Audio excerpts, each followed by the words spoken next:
Hello, hello. Welcome to Maverick Workshop. I'm John, and I am going to be your host today. Oh man, having a good time, having a good time. Did some stuff, did some things yesterday. Made a big impact on the diamond painting pins for this week.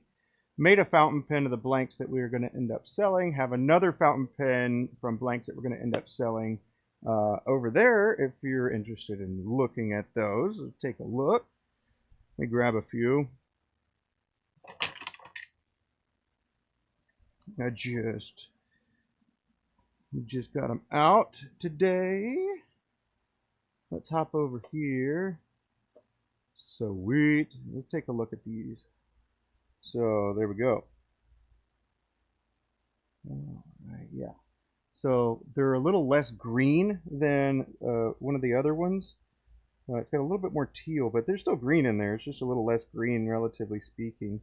I have a pen that I made from another one of the blanks that was similar to these that I will go get. That way we can compare it later on when I turn them into a pen. So I've got about an hour, probably about actually a good, I don't know, 2 hours, not quite 2 hours. I got a little while, we'll say, before, yeah, got a little while before, come on, before getting into that part. So, yeah, go ahead and grab a cup of Joe, enjoy some turning, and yeah. Ah, it's hot. Ooh, that's hot. We ain't gonna go through how hot. My goodness. Anyway, while a few other people gather in, I'm gonna go put some ice in this because I don't want it to hurt my mouth.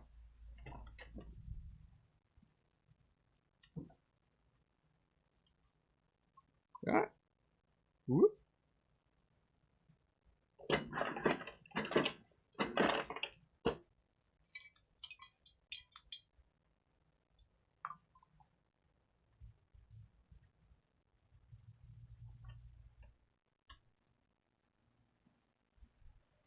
Yeah. So happy Thursday. It's a good day. You know, something kind of crazy that, well, I mean, I'll probably say this one a few times, but something that's like super crazy that I just didn't realize because I had just gotten the camera and figured it out and all that jazz. But man, having that camera, the Canon M50 that I had before, because it wasn't intended to stream, you actually just kind of bypass some of the stuff that goes along with it. It's kind of interesting. So I have an Elgato 4K connection point that's a HDMI to USB that I've got that my camera hooks up to with a little micro USB, HDMI, whatever. It's got the connections, right? And what happens through Canon, at least, with the M50 Mark I is the specific type of camera that I was using, which is pretty old. It's a good camera, but it's pretty old. And it's kind of like a bypass in order to make it be a streaming camera. So what ends up happening on the computer is that I basically have a live window that's actually showing me the feed that the camera is seeing, and then I basically input that page or window into the streaming platform area. So yeah, that's how that one works. However, because it is a because these are like a bypass and stuff like that, the quality is limited to 720 at 30 frames per second. And so while I was looking at it on the screen, I couldn't figure out why it never looked right on like the playback. And that's because it's throttled in a way, which I didn't know. But last night I figured that out. So if you find that you are not performing optimally It might not only be the hardware, it could also be the software that's got its little, it's got its own little thingy going on. So there, that's my, I guess, awareness element. I don't know, man. That's much better. But yeah, I hope everybody's doing well. Early afternoon, pretty cool. Well, just at noon, really. But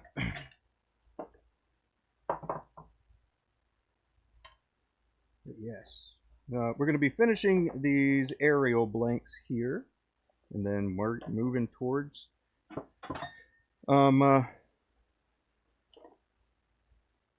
some fountain pen of the new blank, and then if time still permits, I'm going to continue to work on the what are they? Flower, cherry blossom. That's what they are, cherry blossom. Because the first pen show coming up is in less than 5 weeks. So let's see. Let me look it up. I'll actually put the date on here. I think it's like towards the end, beginning of next month, something like that.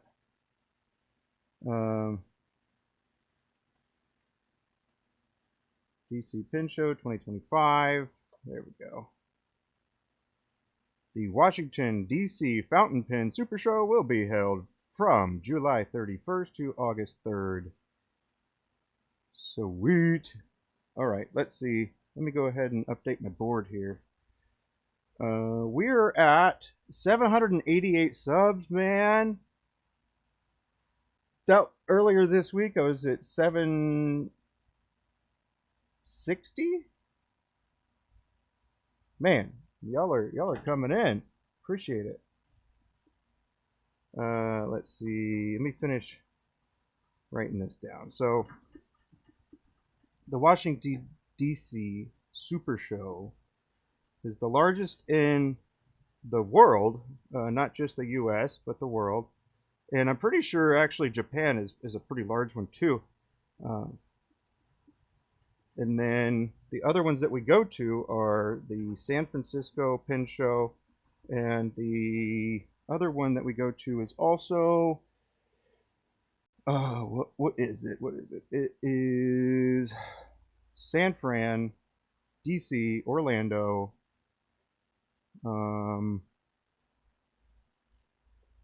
Yeah, San Fran, DC, Orlando.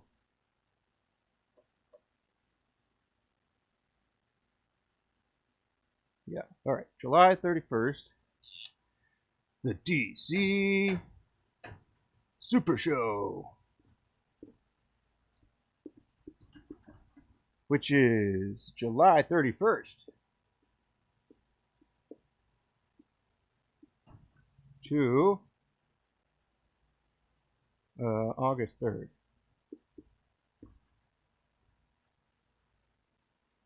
So how many days until July 3rd? Wait, July 3rd? 31st. Let me write this one a little better. 31. There.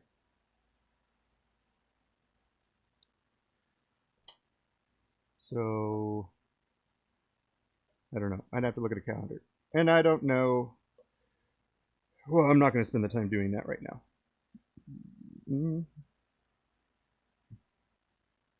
Anywho, yeah, it'll just be kind of chill, I guess, until we get some people that are interested in asking questions, learning whatever it is.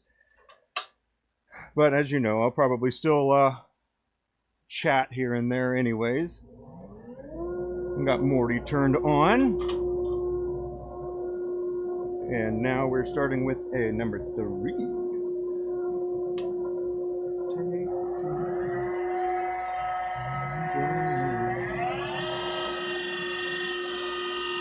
Let me see, what if I put this?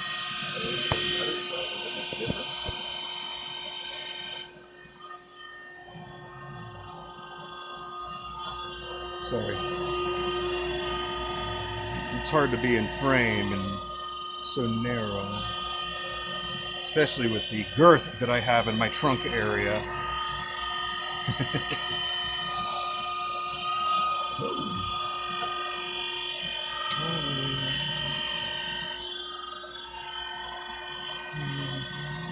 Let me see if my dust collection's a little bit needs to be emptied. It sure does. It sure does. Whoa.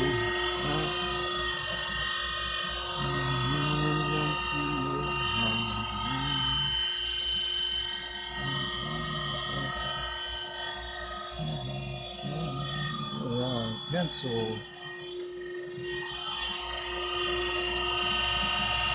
Oh yeah. Alrighty, now let's bump this up a little bit, huh? I just realized that was also a pun. Because we're putting bumps on it, you know, bumping it up. Yeah, whatever. Nerd jokes, I guess. Turning jokes? I don't know. What other profession do you know of that you can compliment wood and it'd be good to go?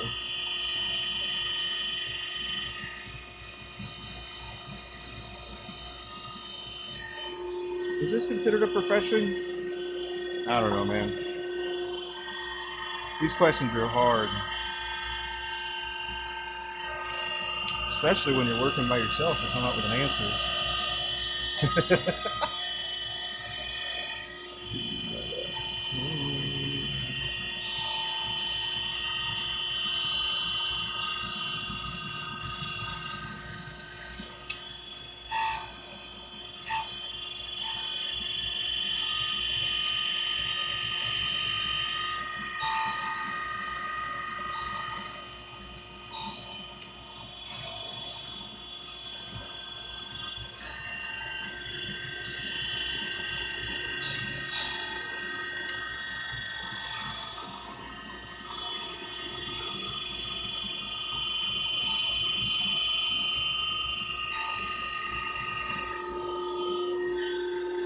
Alrighty. Let me change a couple other things. 770, we're at 788. Hell yeah, y'all. Living the dream.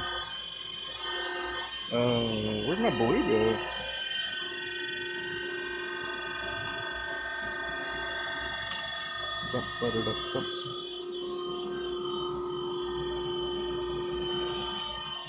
Oh, there we are. 788. Boom, Facebook group. Yeah, I haven't spent a whole lot of time in that quite yet. But we need to keep working on that, huh?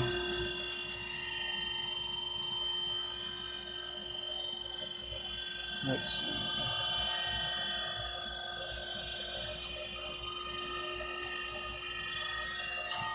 Anybody else like the whiteboard, or is it just me? That's alright. Let's see. We got DP pins. DP pin, and then fountain. Yes. Alright. Cool. Alright. Now that my bearings are nice and lubed up on the lathe here, I'm just kidding.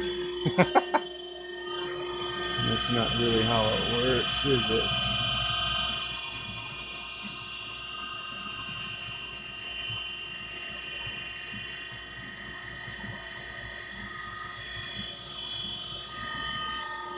Oh, yes. Oh, yeah. So,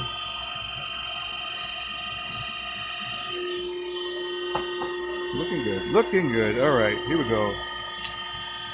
Who likes carbide? Anybody? I like carbide.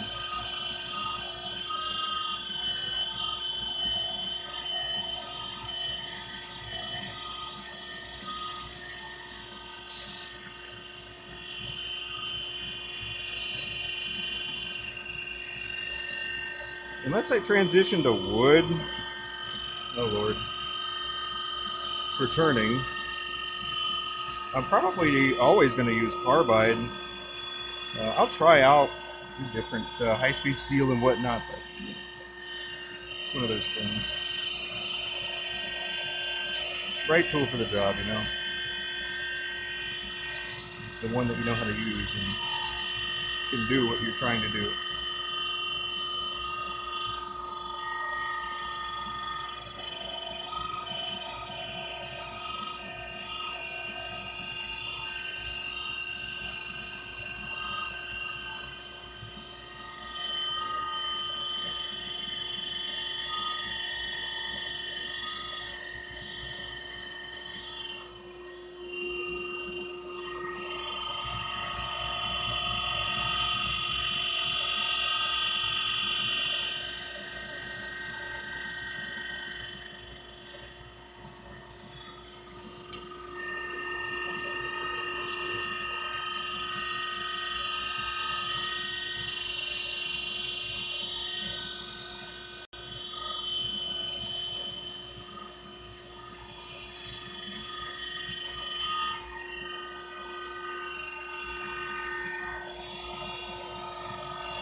Yes, look at you.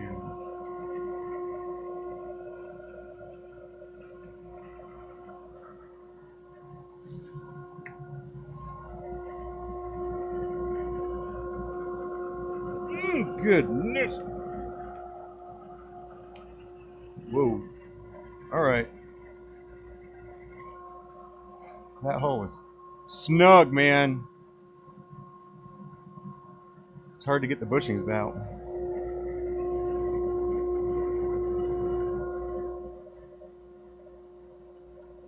Ugh.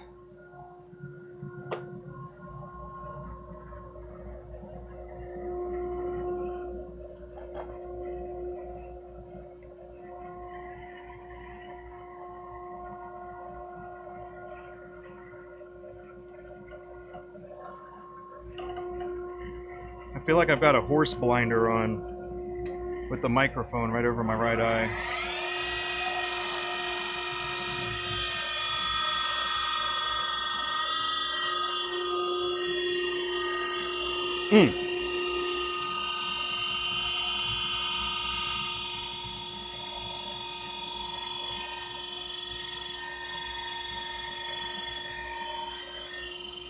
All right, are there any 3D printer people out there?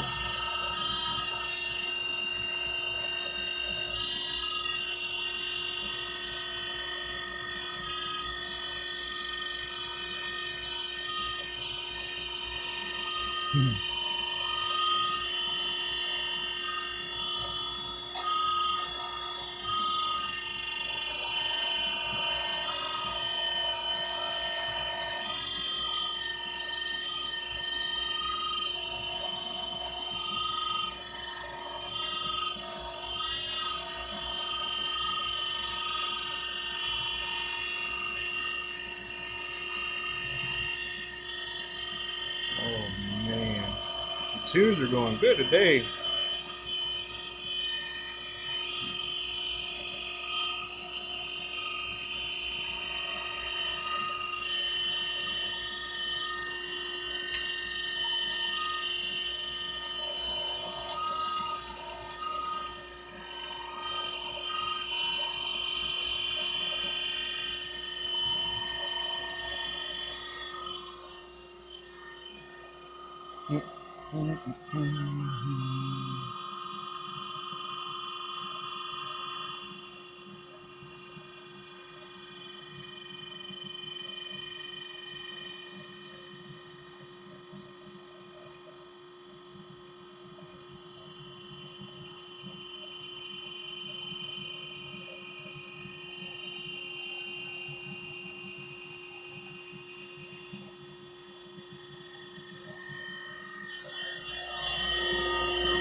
There.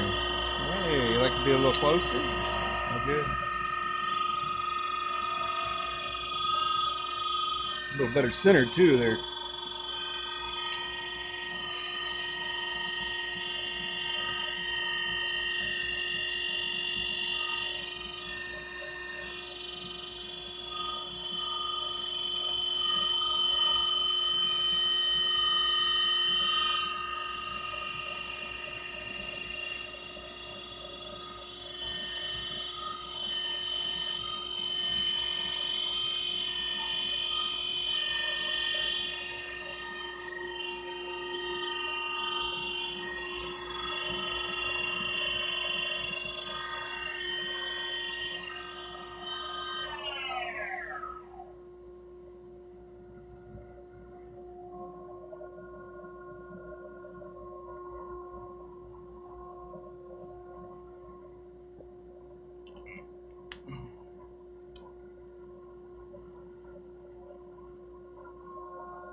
Okay.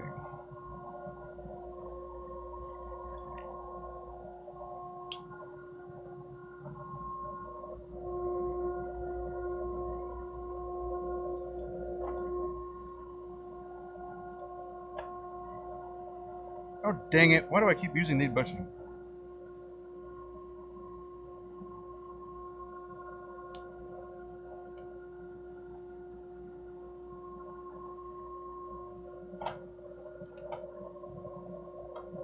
There we go. Alright, there we go. This'll do.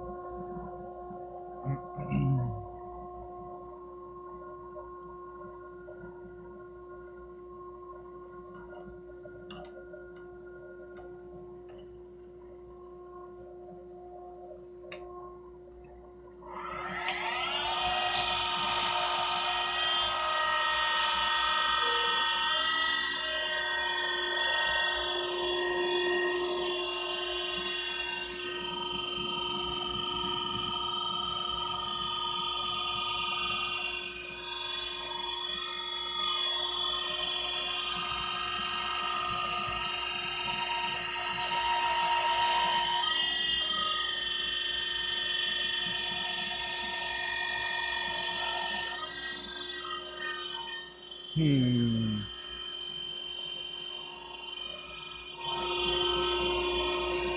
There we go.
Hmm.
Okay.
Oh man. You want nice tight holes, okay?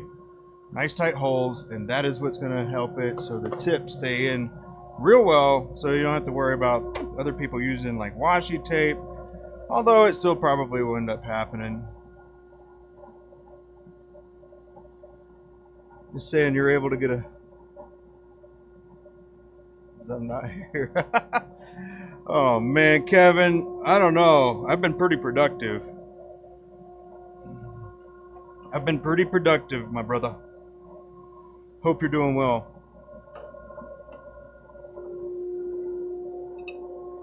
I've been kind of focusing mostly on YouTube, not so much any of the other socials.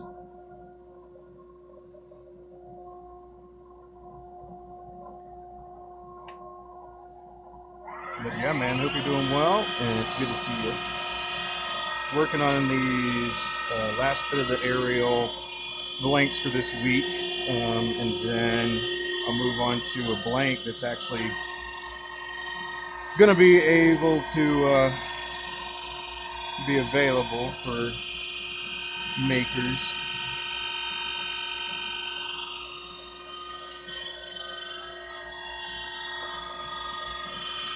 Yeah, I hear you, man.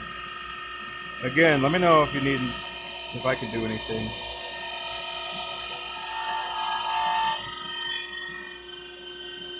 Gotta stick together, man.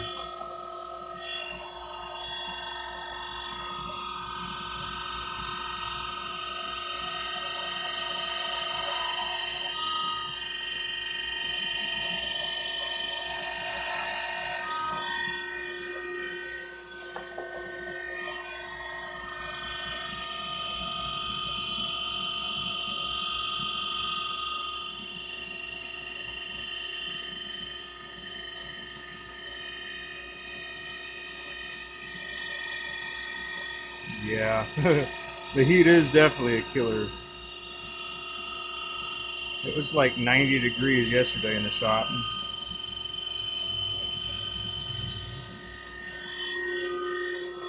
Like in the shop, not outside. In the shop. Let's see, what are we looking at right now? It's a lot better today at 83 up here with 60% humidity. And by the way, the air conditioning is pulling the humidity out a little bit, so it would be higher if it was just outside.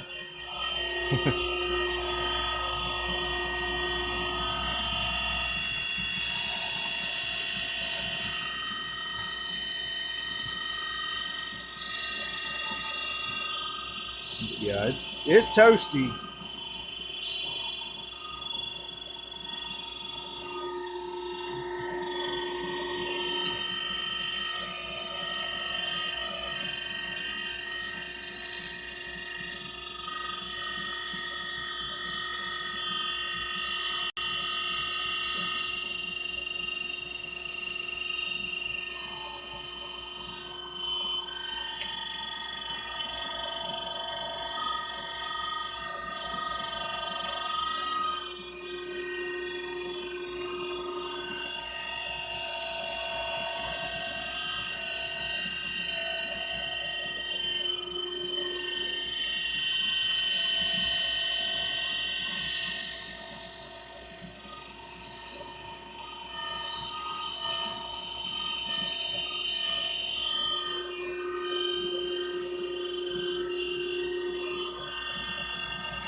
Oh, did I show you that pin that I made out of African black? I used African blackwood and made I threaded a pin.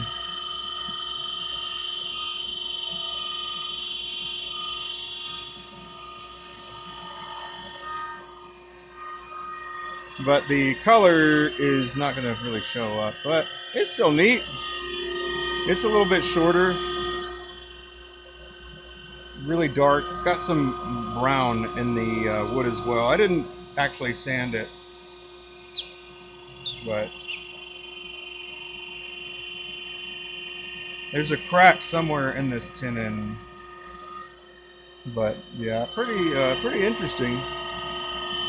And then I used maple for the section, but it's thick. This is like a good 2 millimeters or so on the wall. So it's pretty thick. I'll have to figure out something a little different for the redoing that tenon if I wanted to bring it to completion. Wouldn't be too hard.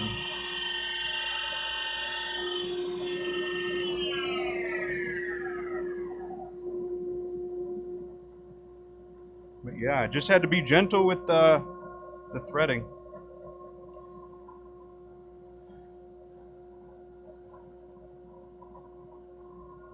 Have you had any shop time lately?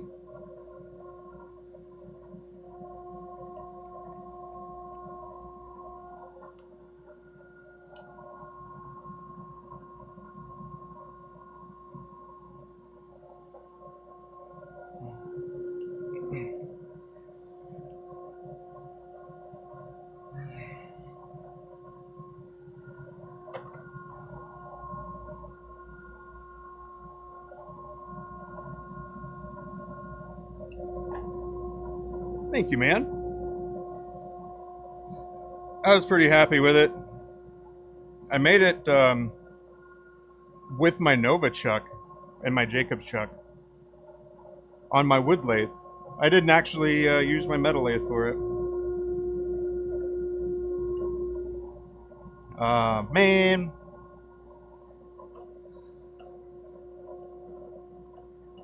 Well, hopefully you'll still get some, you'll be able to take some time for yourself. That way you can recharge, man.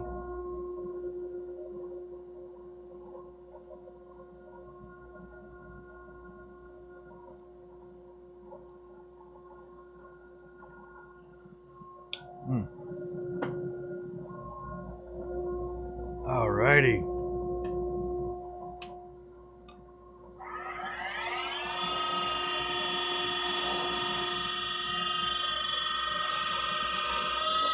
Whoop.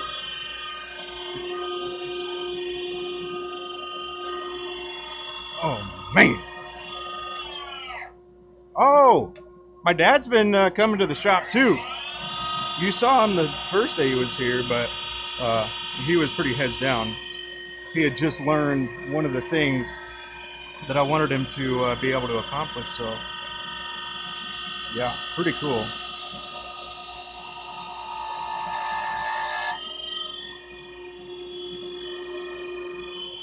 So got him helping out as far as like preparing some things. Not finishing yet.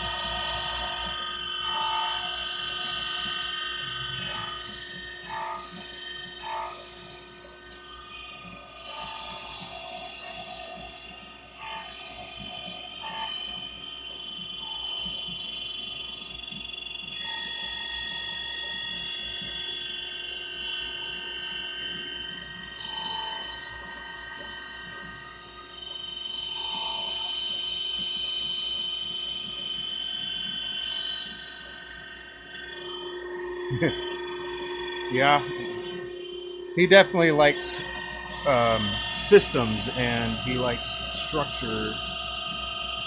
So I've actually had to, you know, kind of work on that part as well, which is kind of cool.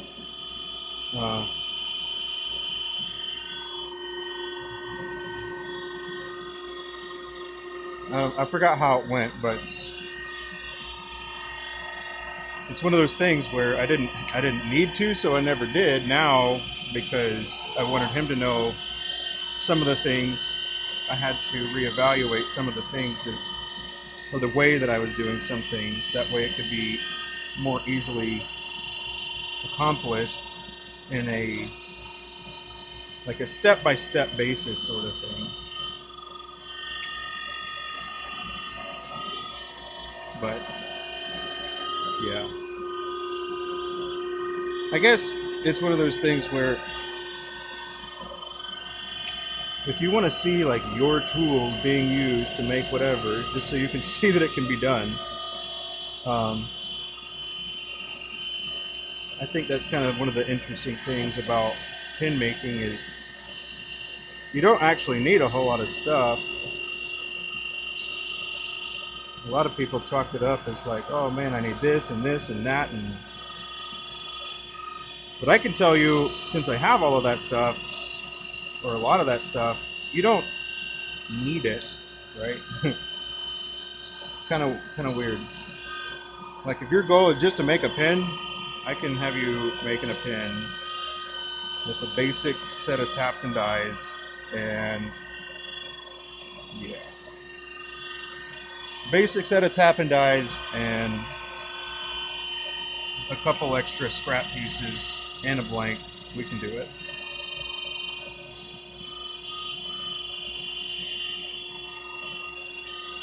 Now, you're just going to make a basic one that won't have any, like, in a way, you'll have more of a canvas in some ways because you'll be able to line up because it'll be a single start and that kind of stuff.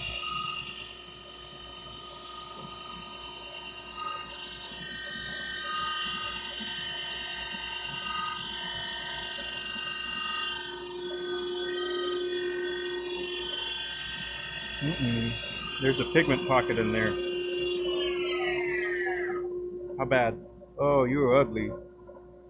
Ooh, you ugly. What are we gonna do about that?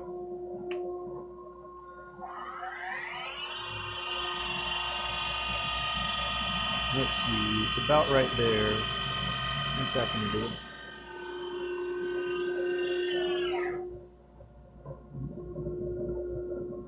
There we go. Let's see what we can do with that. Can we refine the shape.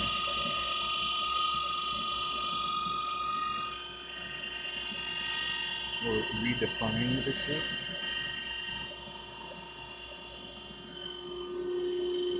Ah, yeah, that's what we're gonna do. This will be great.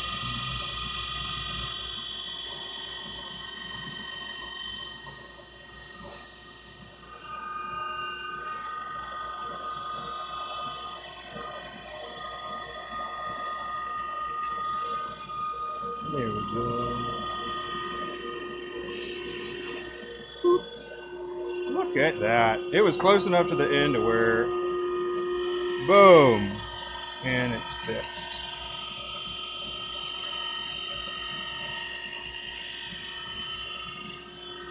If you blinked, you missed it.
Alrighty, come on now.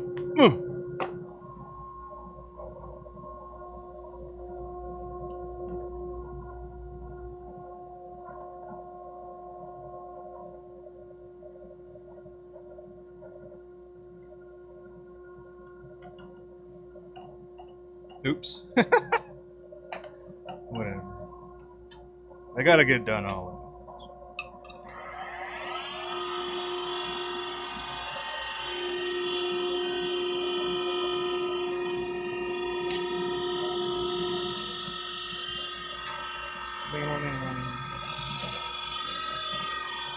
Oh man, totally unrelated, but so we were playing Elder Scrolls Online for a bit, and then I was just, you know, if I want to play video games,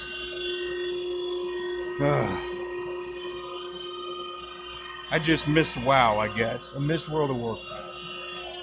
It's 11, right? Yeah. And so we played a little bit of WoW last night, and we were like, oh my god, this is... It's a better game. It's a better game.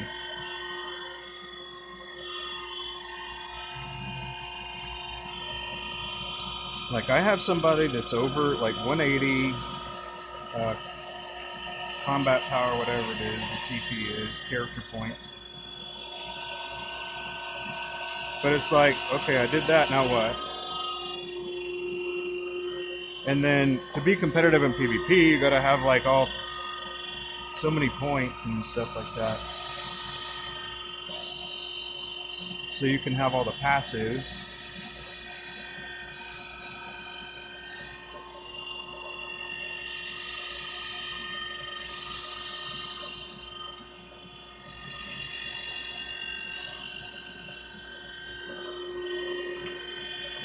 Anyway,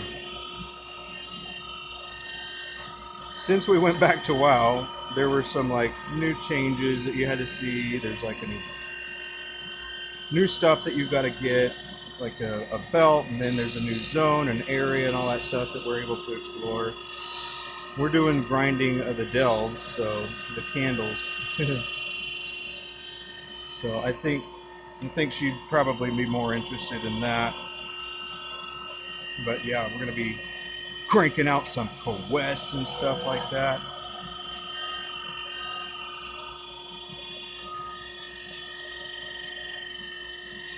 But yeah, I don't know exactly if we're gonna stream that, but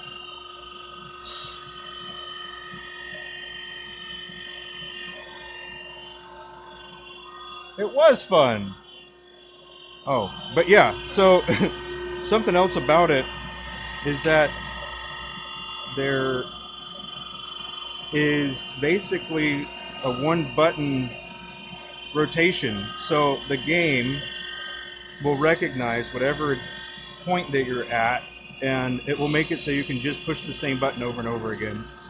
And it'll be changing the skills based on what you have.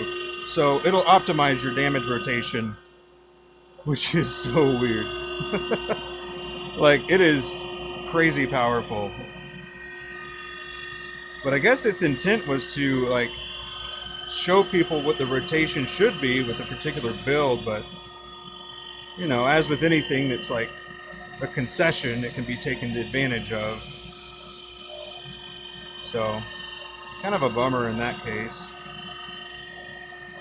But I'll be honest, I don't think it's a game breaker.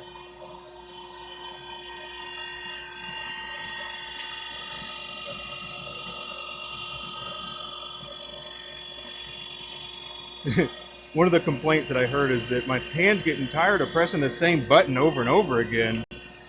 But then the obvious answer from there is, like, you can just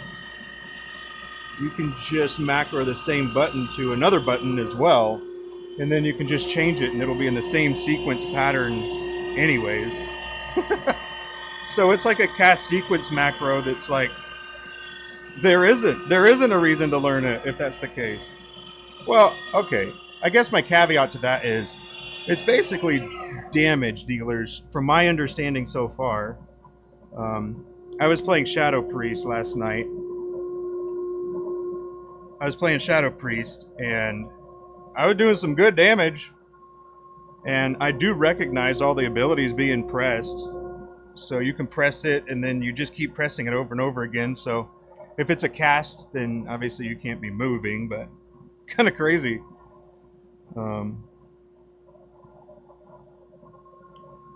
But I don't think that you can actually get away with that in healing. So I don't know yet. I'm gonna have to try it out. I think it's kind of funny. Like, I know how to play a Disc Priest. I played it a lot, but it'll be interesting to see if the healing aspect works, or if that's just a damage rotation button. In which case, ooh, wow, okay, that would make Discipline super powerful, wouldn't it? Because they're a damage weaving class, so you have like your heal buttons that you push, and then your atonements that you put on, and then yeah, just push that one button and then deal the damage, and then the damage is converted into healing for all the people that you have atone. Man, that's crazy. I'm gonna try that out today. What am I doing? What am I doing? I forgot. One, okay. Also, apparently right now, Protection Paladins are counted as healers in like the solo shuffle, solo shuffle stuff, which is kind of crazy. And that's a PvP thing, but Protection Paladins. And then I watched a big thing today about like the top 10 people on the ladder or something that are Protection Paladins. are all like 2 people.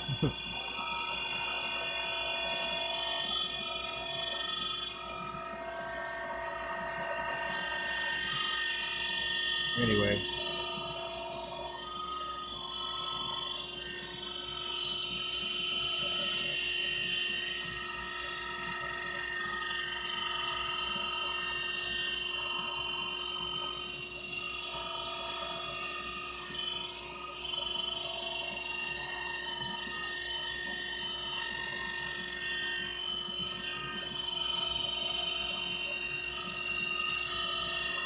But yeah, I thought that was pretty neat.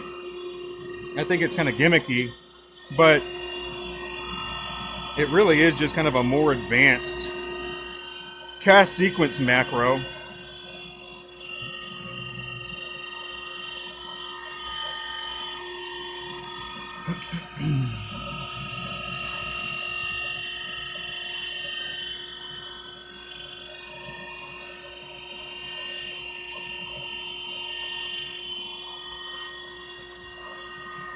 But I'm pretty sure it won't stun, it won't interrupt, it won't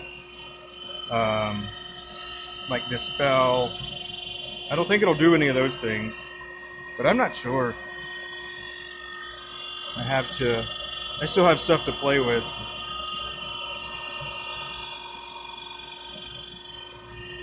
Because that's just crazy.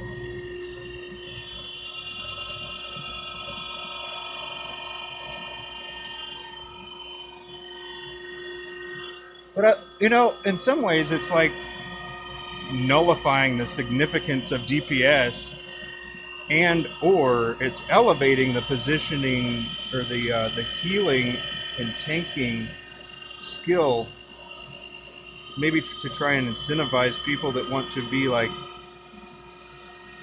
I don't know, be like a skilled player. They'll go for the harder things to do. And so if DPS is just one button, well, I mean, obviously some people are going to like that. Abby likes it. Shoot, I like it. If I'm just running through something and I just want to get done with it because I want the outcome, yeah, man. But I still like PvP, so I've got to know what the buttons do, too.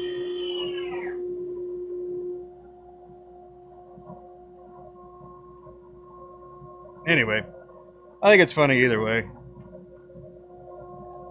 But I haven't done competitive stuff, so I haven't had any nerd rages yet. But yeah, I don't know. I love turning, and I like video games, and I like exploring. I just got to remember that I'm on Maverick Workshop, you know? Got to keep it pin stuff for the most part. At least for the videos. Not necessarily the lives.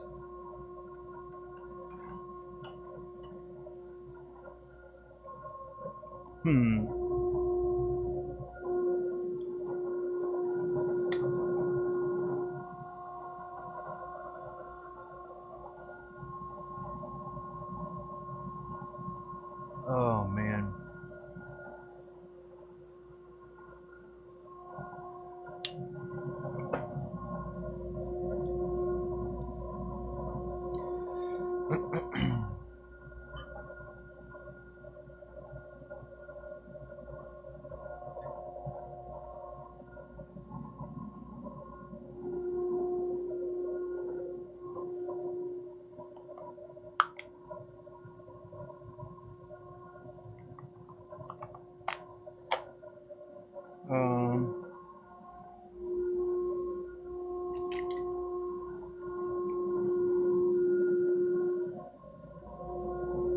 So here are the new blanks that I just got out today.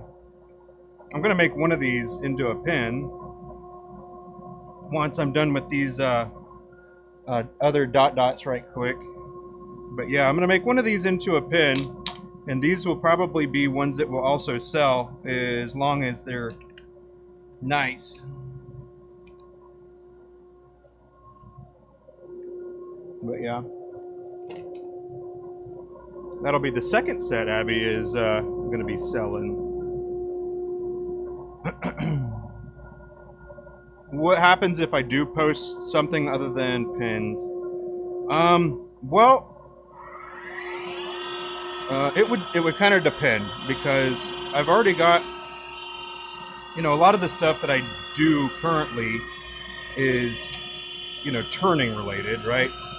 So my channel doesn't necessarily recognize it as being just pins, and so when you think about the algorithms and how like machine learning is, me personally, my goal at least, there's other ways to go about it, but it's just, I don't, if you post other things, what the algorithm is trying to do is find people that would be interested in what it is that you're doing, right? So the videos that you post or publish, YouTube wants to matchmake like that. And so if you're telling them that you're a pin maker, then it will find other people that are into pin making or pin processes or things like that. Now, if I did start doing like a gaming thing as well, it would probably confuse the algorithm in some cases, depending on how much of that stuff I put up. But yeah, it could be a little weird. Did you miss the first round? No. I'll let Abby come out here and talk about it, but this is the second set that I made a pin yesterday out of the first one. And so we've got 15 of those blanks left. And then we've got another set that I'll be making a fountain pen today. So we'll be able to see how that looks. And then I'm thinking that's just kind of how we're going to do the fountain pens. It just seems like if you like the way it looks after I turn it into something, then by all means, go for the gusto. Let's do it. But no, you didn't miss the first set, man.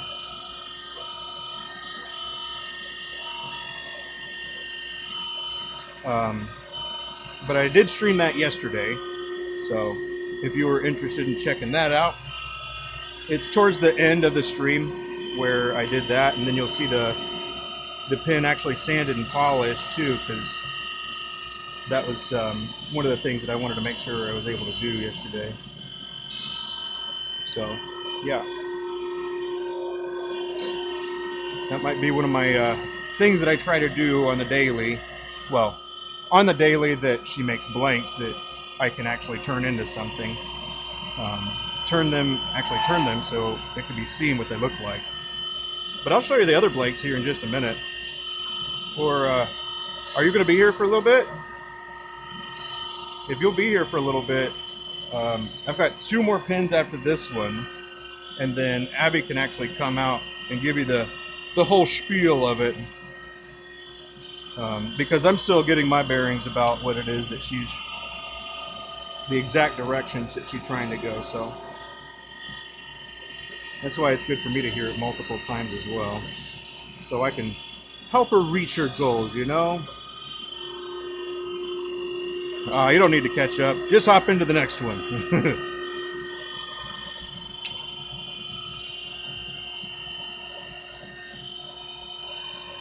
But I've had a few, I've had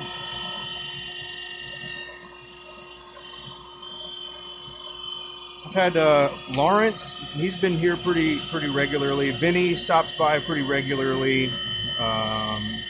Sean, I've seen him a few times. He pops in. Yeah. So it's really cool seeing all the people coming back, and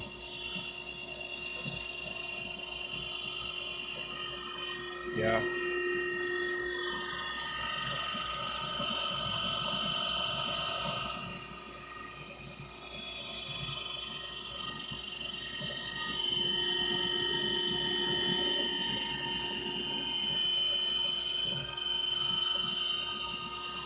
Some people were saying that they weren't notified when I went live. That's kind of weird. I don't know what would cause that. But, you know, honestly, I've been actually streaming pretty regularly. So I just should probably have a schedule that, um, well, I do have a schedule. So I guess that's the thing too, is it's like I already have a schedule. And if you follow me for a week, then you would know what my schedule is pretty much. Because I talk about it pretty often. Um, as far as like Monday through Wednesday, I'm doing primarily diamond painting pins, and then the rest of the week rather, I'm working on inventory, fountain pens, or other projects like a collaboration that we had with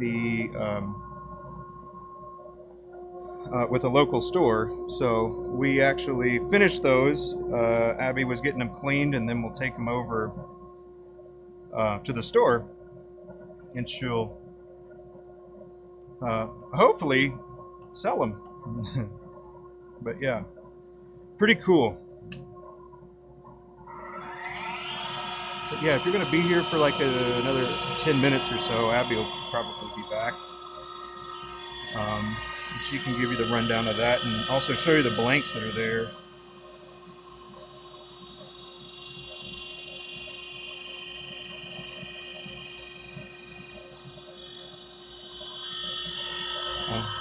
Oh, there she is. Do you want to talk about the blanks?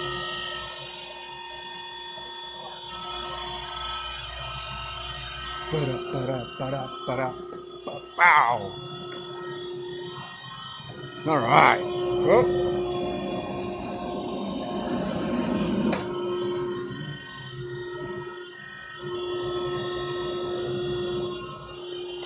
Not those blanks. The ones over there. Well, I've got some over here. But the first iteration, where's that pen too? Okay, will you grab it? All right, there we go. She's grabbing the one we did yesterday and one, yeah. And then I will redirect the camera.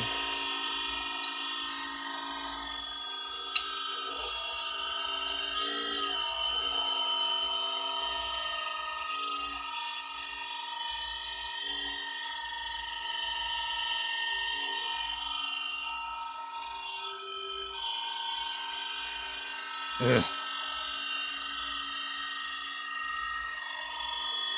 But yeah, man, it's really cool. We've been to that stationery store a few times.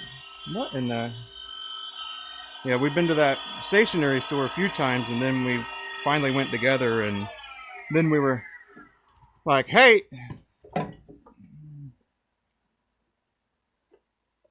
here you go. Get you pointed at the lovely lady, huh?" Hi, oh, hey. Here you go. So I don't know what's been going on or what John's been talking about because I was on the phone forever with a stupid maintenance. We're trying to get a hold of the maintenance people, and then had to do a bunch of pictures and videos and stuff. But Do you want to switch it to vert scene M50 over there, and then overview film right here? well, you're gonna have to show this or hold it close to the camera. Man, the light in here is so wrong, John. We gotta figure that out. Well, I can turn that one on. Yeah, but it's still like not the right direction. Well, 3 points of light. So We need a this way, like another one of those, but like this way. well, I can put it on the back of that table. I can put it wherever. Here's another one. You can see that one in the camera. No, that one's bad. Turn that one off. We don't like that Well, one. I can change the spoon. Check it. No. No. And it's in the way of the camera, like it's over the camera. Get out of here. Okay, anyway. So I've been making some bespoke blanks. We're starting to get like a, I don't know, a stockpile to get listed and stuff. Um, and these were the ones that I did the other day. I think I've decided they are called Summer Sunrise, maybe? I don't know. Yesterday on stream, John took one of the blanks to turn into a pen because that's what we like to do for blanks that we're going to sell to anybody else, is make sure that they look nice for one and, you know, don't have any issues. And this is the pen that John turned. And then I sanded the cap and body, and he sanded the section while we were on stream, and it looks really nice. John, hold it up there so it's real close and pretty. Real close and pretty. Yeah. Just switch cams here. Okay. Let me get a nib. Get a nib in there.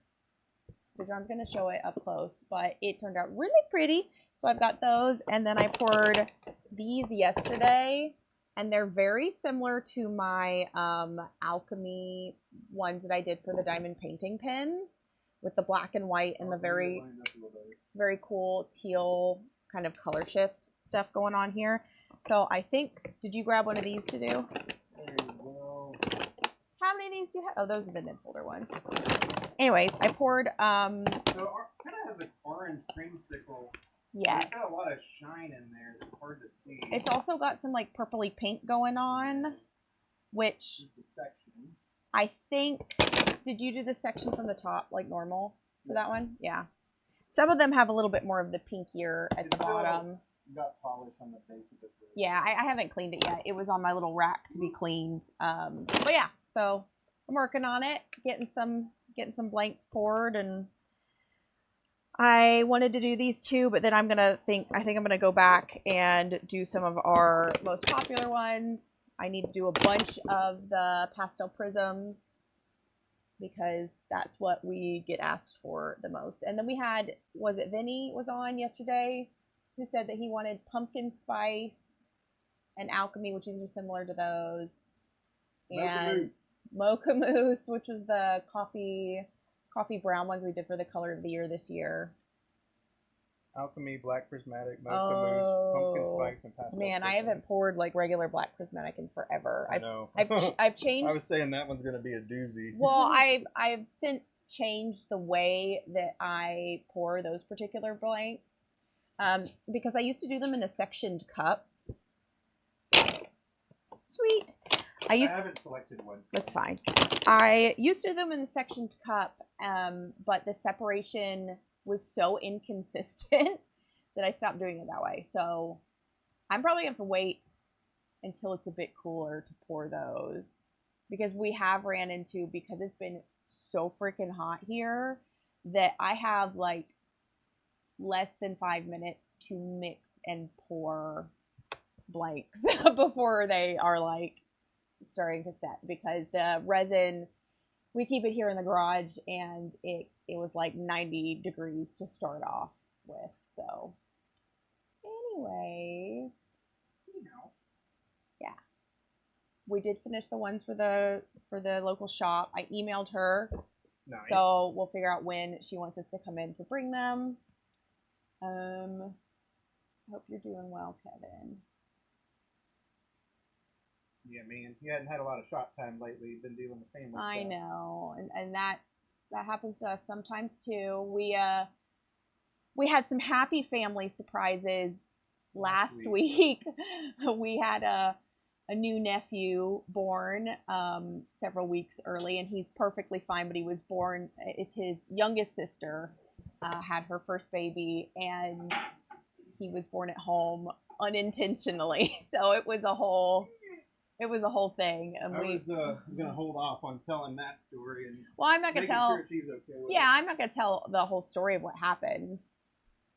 That's up to her if she wants that shared. But anyways, he was early, and but he's so cute and tiny, and so we went and saw him last week, and he's adorable. So we this year have gained 2 new baby nephews from John's 2 youngest sisters. So that's been fun. But yeah, that always, things get crazy. And, the kids are home now for the summer. So that's been like an adjustment for us of figuring out how to keep them entertained while we're out here working, because that's, you know, what we're doing most of the time. Big Mex Woodworking. Just subscribe and started to learn to do pins.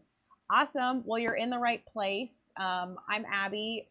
I do not run this channel. My husband, John, is coming back. There he is. You got someone new who wants to learn how to make pins. Good. You're in the right place. That's what I said already. But yeah. Also, if there's something specific, man, let me know, because I do have a little email sheet that's in the link tree. That way you can tell me what you're interested in learning, and then we can work from there. That way we can like schedule a one-on-one, or you could just sit here and absorb all the information, I guess. He's doing diamond painting pins right now, but we also make fountain pens, bespoke, you know, kitless fountain pens, which is what I was. Did you put a nib in it? I took it back out. Oh, it's okay. It's a Yovo number 6. Hi, Peter. John is a fantastic teacher. It is what he did for, well, one, it's what you were doing when we met, but it was teaching little kids how to swim. And then went into the military, and then spent the last 4 years as an instructor. 5 years in? We were only in Albuquerque for 4 years. We had to extend 1 year. Did we? Oh, fine. 5-ish years. You just made a fleece blanket for your disability sister. Very cool. His mom crochets and makes the most amazing, beautiful blankets, and we're very lucky that she likes to make them and gift them to us, because we've got all kinds of cool crocheted stuff now. You wish you could get your wife to help?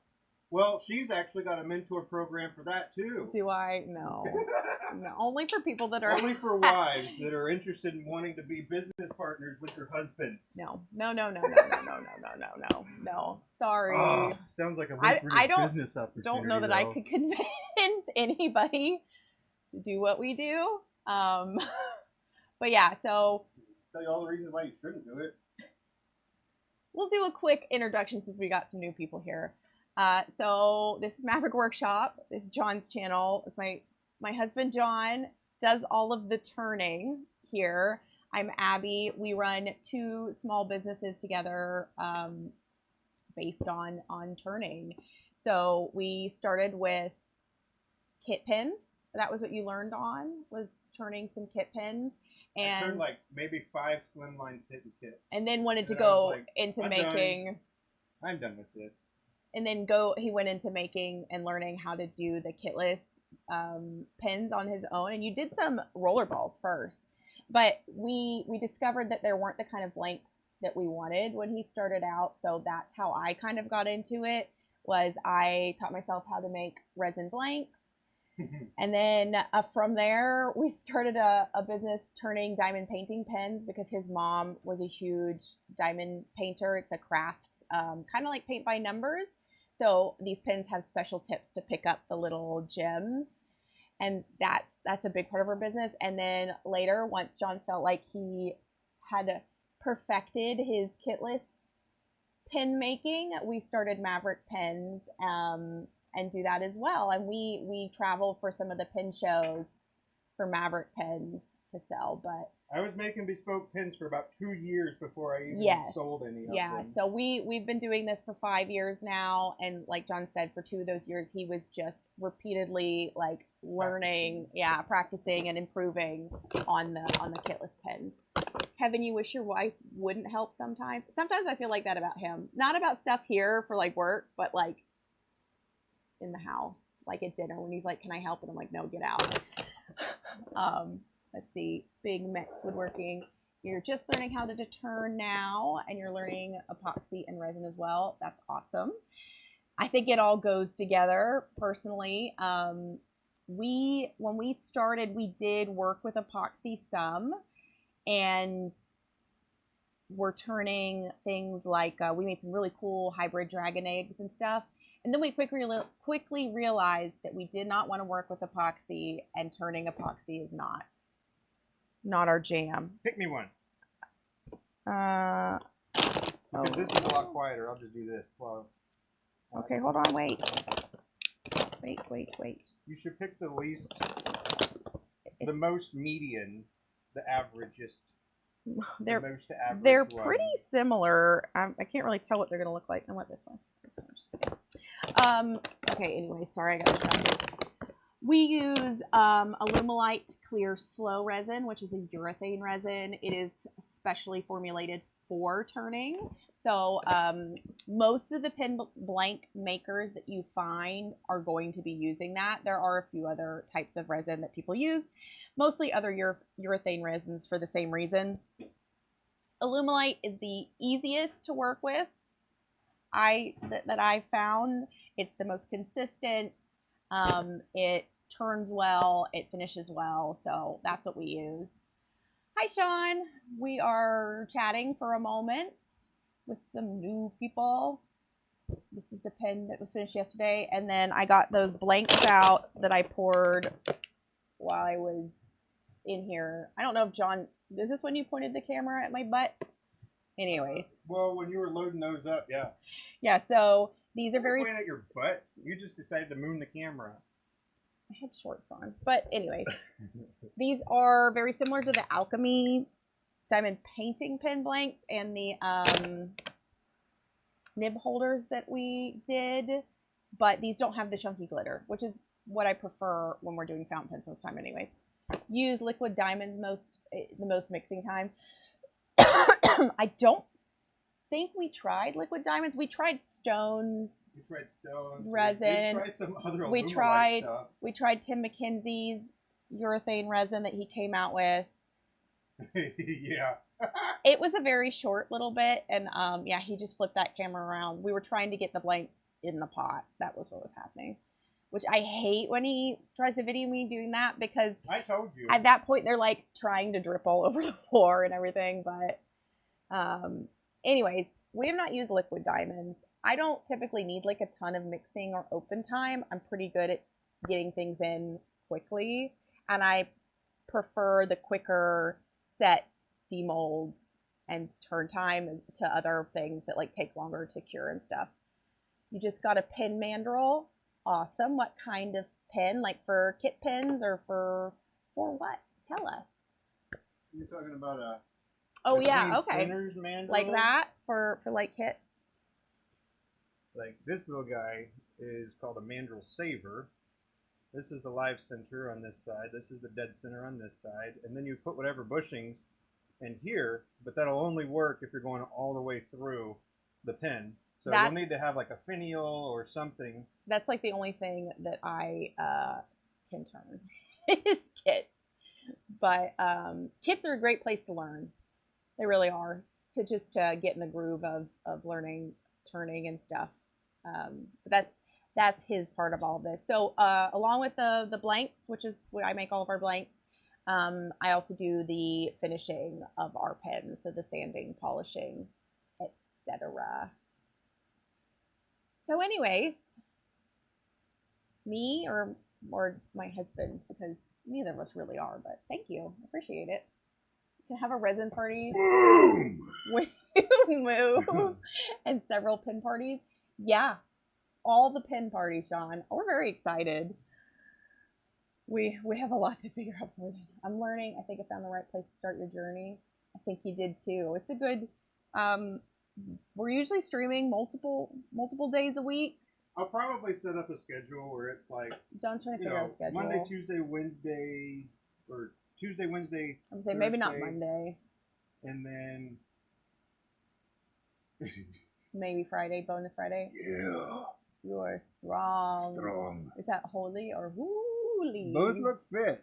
Oh, well, don't be deceived. It's all water weight that's just shedding off. We're sweating it all out.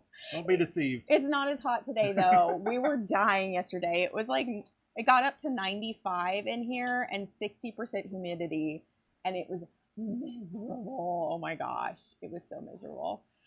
But anyways, yeah, John spends most time talking. He likes to talk and teach and show. So please feel free to ask questions. It helps us a lot so that we know what to talk about. But yeah, I'm just doing a quick cameo before I go on the other side of the camera and get back to sanding. I need to run to the store right quick. You do. Are you gonna be okay? I have to sit here. You can stand. Yeah, I can pivot it you around, turn you the can camera stand. around, and I'll start sanding because I really need to get back to sanding. And Hopefully that's cool with y'all. I gotta run up to the store right quick. You lift weights or am I? Yes. I don't, but I should. Yes. Oh, sorry, wrong can. Boom. You're done with the cold. Up to 61 today. That sounds fantastic. Oh my gosh, I'm a little jealous. So you're ready to go back and get into that 110 AZ temperature? Yes. All right, Okay. I'm gonna spin the camera around. Hold on. All right, he's gonna set it up over on my lathe since apparently he's leaving. So I'll just be right back. You want me to grab you anything? No, I'm good. Okay. Tilt it. Just a moment. Just a moment. CrossFit. I did CrossFit when we lived in Tucson for a little bit. All right, pivot it a little towards you. Down, down, down, down, down. Let me cord. There we go. All right, that'll be the view for a little bit. Hopefully that's all right with you. But you'll be accompanied with a lovely voice. So lovely. Ooh, so lovely. That's a good view. Okay, hold Back on. up now. Me? Yeah. What do you mean back? I can't see what. The view's too good. Oh. Sorry. All right, we'll switch it. We'll move it over just a little bit more, and then now twist the camera, rotate a little towards you. But yeah. There's a hole in my look. There's a hole. There's a hole. Oh no! How'd that happen? I don't know. Table probably. You're an arm wrestler. That's cool. Then she can sand all of your stuff too. Dude, you'd have to pay me big bucks for that. I already do. Phew, I sand a lot of stuff. It's a lot of sanding. I don't want more sanding, Sean. Best sander In the world. I don't know about that. But anyway. Well, best sanding that I know of. All right, I'll finish up this one, and then I suppose I'll talk through my. Oh no, my phone doesn't want to stand up. I'll talk through my process. Do you want my iPad over there? No, I've got my phone. You can use my iPad. I got my phone. It's fine. I got my own iPad. I just It'll don't. be easier to see. I'm already set up. Eh, Let me do it. I don't want that. This one's already been sanded, so now I'm just on polishing. But I'll do the whole talk through of my sanding process while we're here. Dang it! Fine. Oh, look at this. Fine. Perfectly. Fine. All right, I'll be back. Do you need anything? No, I just said no. Sure. I don't know. Where are you going? Grab anything? Are you going to the gas station? Yeah. Careful reaching over the lathe. Yeah, I don't have anything loose. So my hair's. You can't see the full screen view. Yeah. Oh yeah, but I was just fixing that. But have you seen the full screen view? Oh, well you gotta go back to where you were and then just turn your head. Go back to where you were and then turn your head. Listen, turn your head. That's not what we're here for. Dang it. But that's not the big view. They can't see that. Okay. So I'm not sure why you're telling me to be careful if there's a specific thing, but yes, in general, be careful. Don't get caught. Let's see. If it is a mini sushi caught, it should stop. The lathe? Would they think? I don't think my lathe would stop. I mean, yeah. I don't have anything to get caught, I'll be honest. Like, it's not going to catch my shirt. It's not going to catch my hairs all put up. You'll be able to overpower the... Yeah, but yes, in general. Be careful. And when it does catch my paper towel here, or shop towel, which happens occasionally, I just let go. You should always let go. I gotta figure out, I think my wrist wrap is inside, but yeah. So I'm finishing the diamond painting pens. Yesterday, I got that one fountain pen sanded, and I did a bunch of fountain pens on Tuesday. But around here, I sand about 45 to 50 diamond painting pens a week, and a handful of fountain pens, depending on what we're doing, sometimes nip holders. My lathe here is a Turn Crafter Commander from Penn State Industries. It is a little mini, tabletop lathe, and it has worked great. It's basically just our sanding lathe. John uses a Jet 1221, is that what it is? Wood lathe for most of the turning, but then also has a little machine shop metal lathe. But yes, in general, I do not typically lean over the lathe while it's on. But that is also why I make sure, like, I don't have no loose sleeves, no loose clothing, no hair. My hair is always put back when I'm actually on the lathe, because, yeah, that would be awful. It would be terrible. We're 5 years in, and knock on wood, nothing has got caught other than the shop towels, in which I just, like I said, let go. Because that's how you get hurt, if you just try to hold on to it. So this is one of our large diamond painting pens. We do a variety of sizes, but that's what I am currently sanding. We use TBC bushings, turn between center bushings. That's the company, and run by Brian. It's amazing. I've got dead center, live center here, and yeah, that keeps the holes from getting messed up so that the tips will still fit in it. You have a 1646 wood lathe by Grizzly. What mini lathe do you recommend for what we do? So you can really do it on any lathe. John's jet lathe is pretty similarly sized to mine. I think it's got a little bit more room between the bed and where the headstock is for slightly bigger projects, but because we're turning and sanding small stuff, you can really use anything. You could use this lathe, the lathe you have, but maybe just get a metal lathe. So metal lathes can get kind of expensive, and you really can do all of it on a wood lathe. That's what John did for the first, I don't know, 3 years before we got a metal lathe. He does now use the metal lathe for the fountain pen drilling and threading and stuff like that. So I don't know. If I were you, I would start with what you're using and see what kind of projects you end up doing and liking the most, and then go from there prior to probably purchasing a different lathe.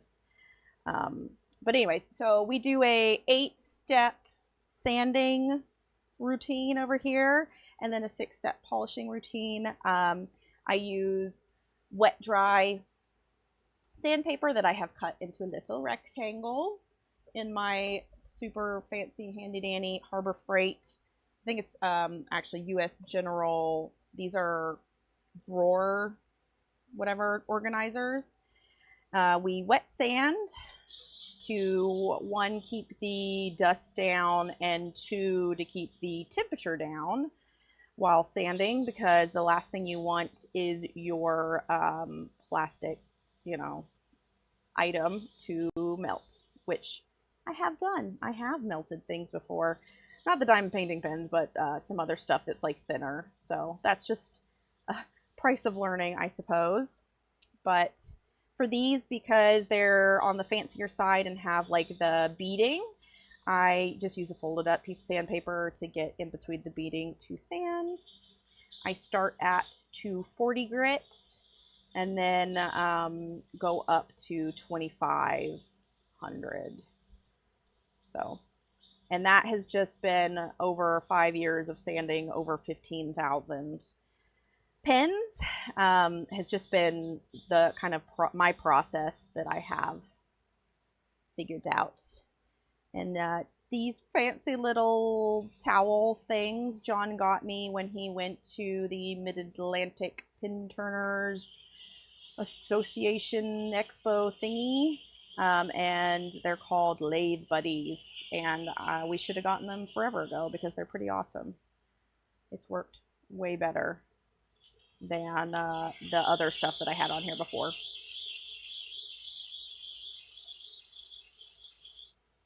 With our larges, because they are longer, so these are about 6 inches, when John turns them, they do sometimes get that like chattery nonsense right here in the middle, just because it's got more play in the middle there. So I typically have to do a bit more sanding on these larges in particular. But yeah, 240. Second one is 320. And I just keep my sandpaper like in a cup of water. Like I keep it wet. So this is when I need to change the papers out. Because as it gets wet, it softens enough for me to be able to bend it the way that I like need to. With stuff like this that has so many different like lumps, bumps, curves, etc., it is important to be able to get into all of the different grooves. I use a slightly different technique for fountain pen pieces. All the same stuff, so the same sandpaper, the same polish and all of that, but I just sand slightly different when it's something that is just completely, you know, flat, essentially.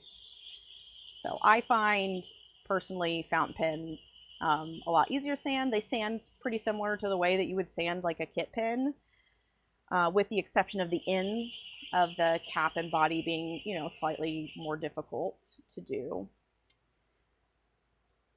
Is cloth backed sandpaper? No, I'm pretty sure it's not cloth.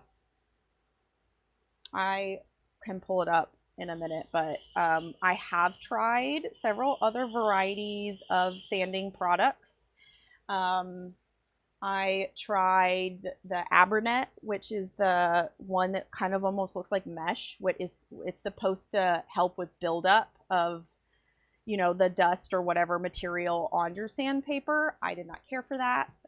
We tried micro mesh, which is a foam backed sanding kind of system, but that did not work for anything that was not flat. And then I've also tried Zona paper, which is more of a cloth texture. I'm gonna turn this off and actually, here's my phone, look up what kind of sandpaper it is. Let's see.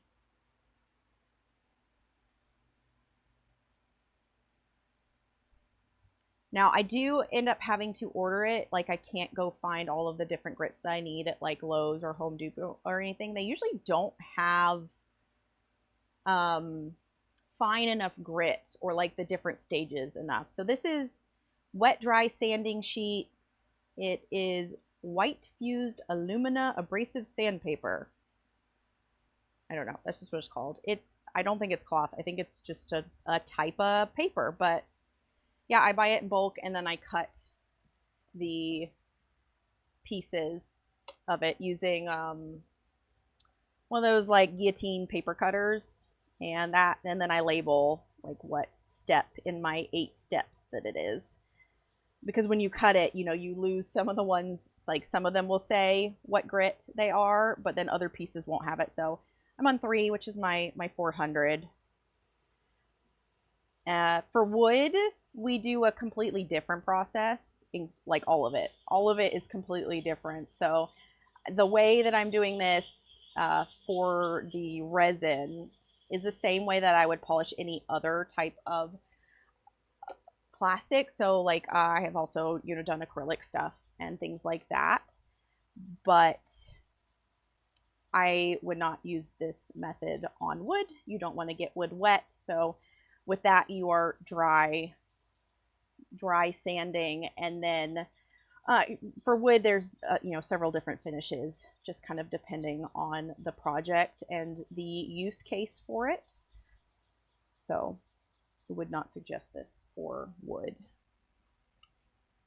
if that's what you end up working with.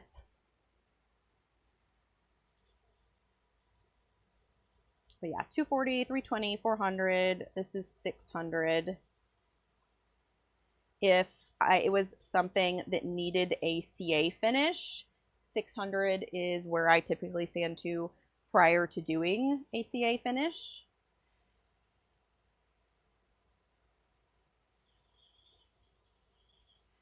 And then for working with resin, I have found that would not suggest this for wood. Correct. I would not do this for wood. This is not how I would finish any wood pieces. Anyways, working with a bunch of different colored resin over the years, I have found that there are some different types of pigments and things that work a little differently, that are more difficult to sand. For example, here in this particular blank, I used solid pigments. So this light green and this red here are solid pigments from Divine. Is it Divine Island? What are, hold on, wait, I have the card right here. Divine Island Design. So Braxton, he's who I buy my solid pigments from, and they're amazing. The effect is gorgeous. However, with the darker colored solid pigments, they really like to give me trouble. So there's a lot of times with those that I have to either go back and sand out a specific, like a little scratch or something, or that I have to stop it more often and sand with the lathe off horizontally instead of, with it spinning, just to get rid of some of those concentric rings that show up with sanding sometimes. And yeah, that's it's been a lot of practicing to get to this point. I've had a lot of practice, and John can sand and did sand some of the stuff yesterday. However, he hates it. He does not like it. He doesn't have the patience some of the times, especially if something doesn't turn out perfect the first time. He is he'll be like, F it and just leave it that way. So, not me. We're very particular, have high standards for our finishes.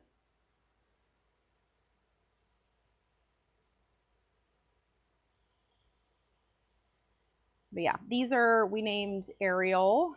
That was the inspiration for the blanks for this week for the diamond painting pens.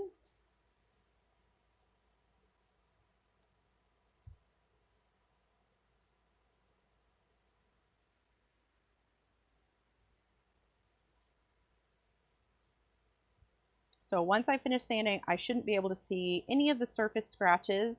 This is 2500, but it will be matte once it's done. So we're gonna dry it off. Oh, and I'm just using, we bought an entire box of microfiber towels forever ago from Amazon.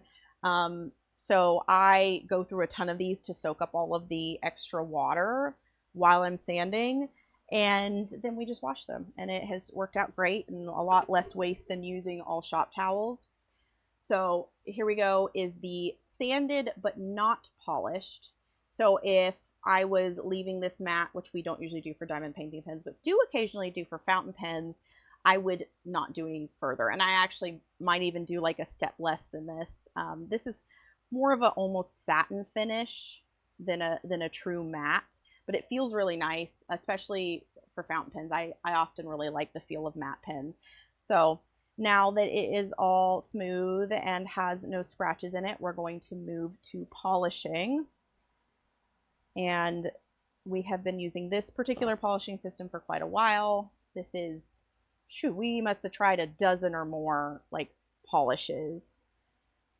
So this is what we've kind of landed on. This is our favorite that we keep going back to. It is Magic Juice from Stadium Pen Blanks. Let's see. Did you see the new resin work pigments that he came out with last week? I did not.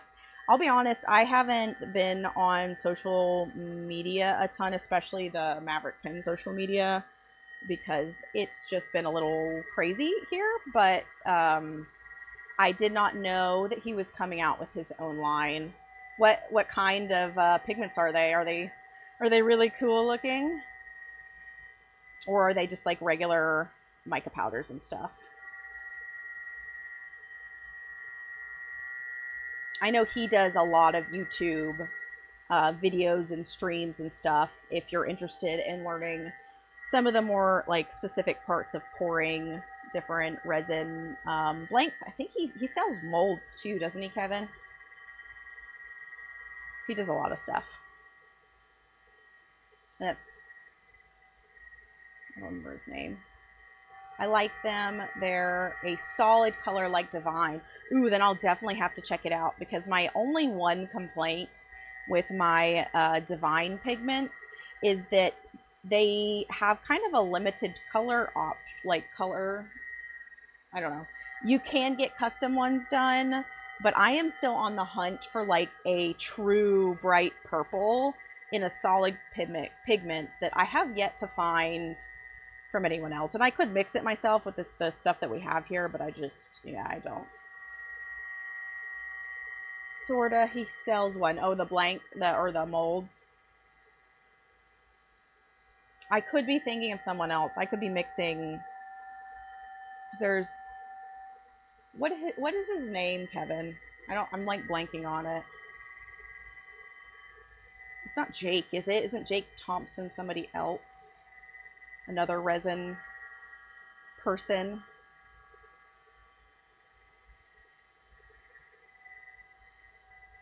I know there's a little bit of a delay, so see if Kevin can drop the details on me.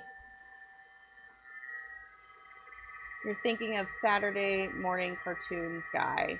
Okay, and that's Jake, not Resin Works. What's the Resin Works guy name? Oops. Yeah, someone else. I know. I figured I was mixing the two of them up. Jake Thompson sells. Did you say a lot of holes? What does that even mean, Kevin? Molds. Molds. Like, man, I must have missed something here. Okay, so not Jake Thompson. What is the Resin Works guy's name? I can picture him in my head. I just don't remember his name. Zach. Thank you. Yes, that sounds right.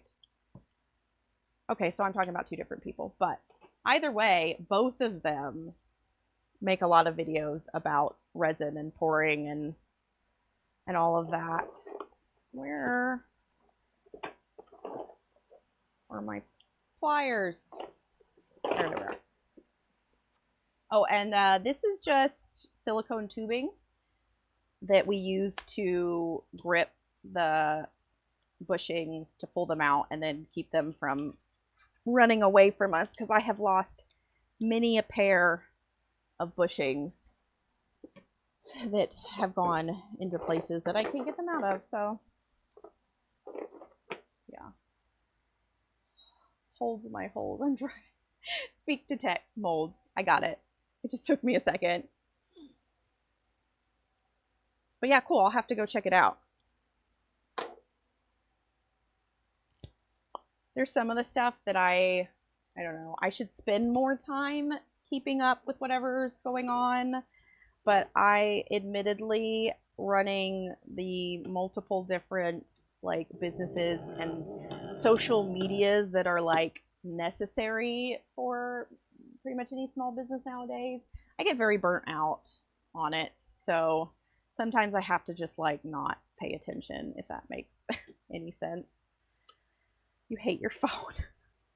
That's okay.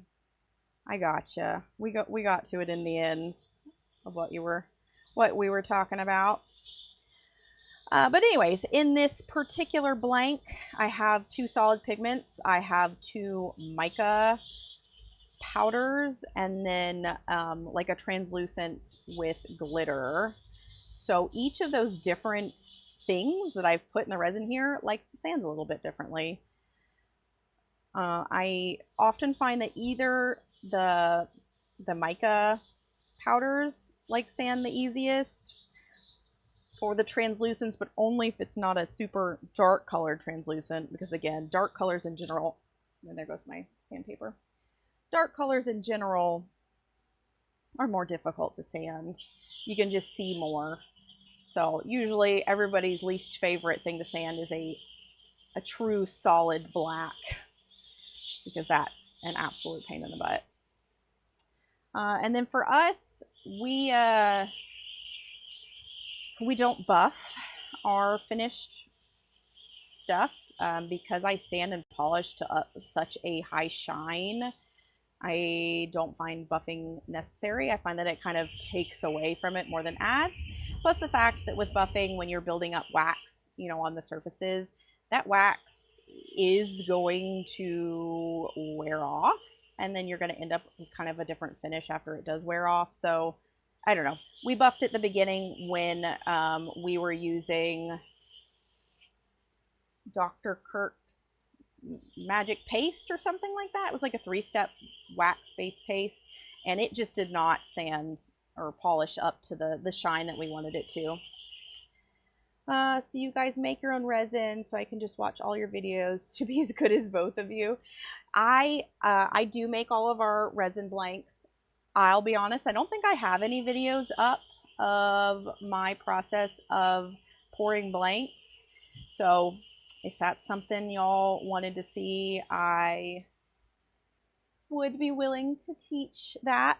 I kind of haven't done that in the past only because where we were when we were learning is I didn't really want anyone to copy my style. But as we're deeper in this now, 5 years, I've realized that, you know, everyone's going to really develop their own style. There are only a few people who go straight up copy catting people, and luckily that's a very, very small part of the community.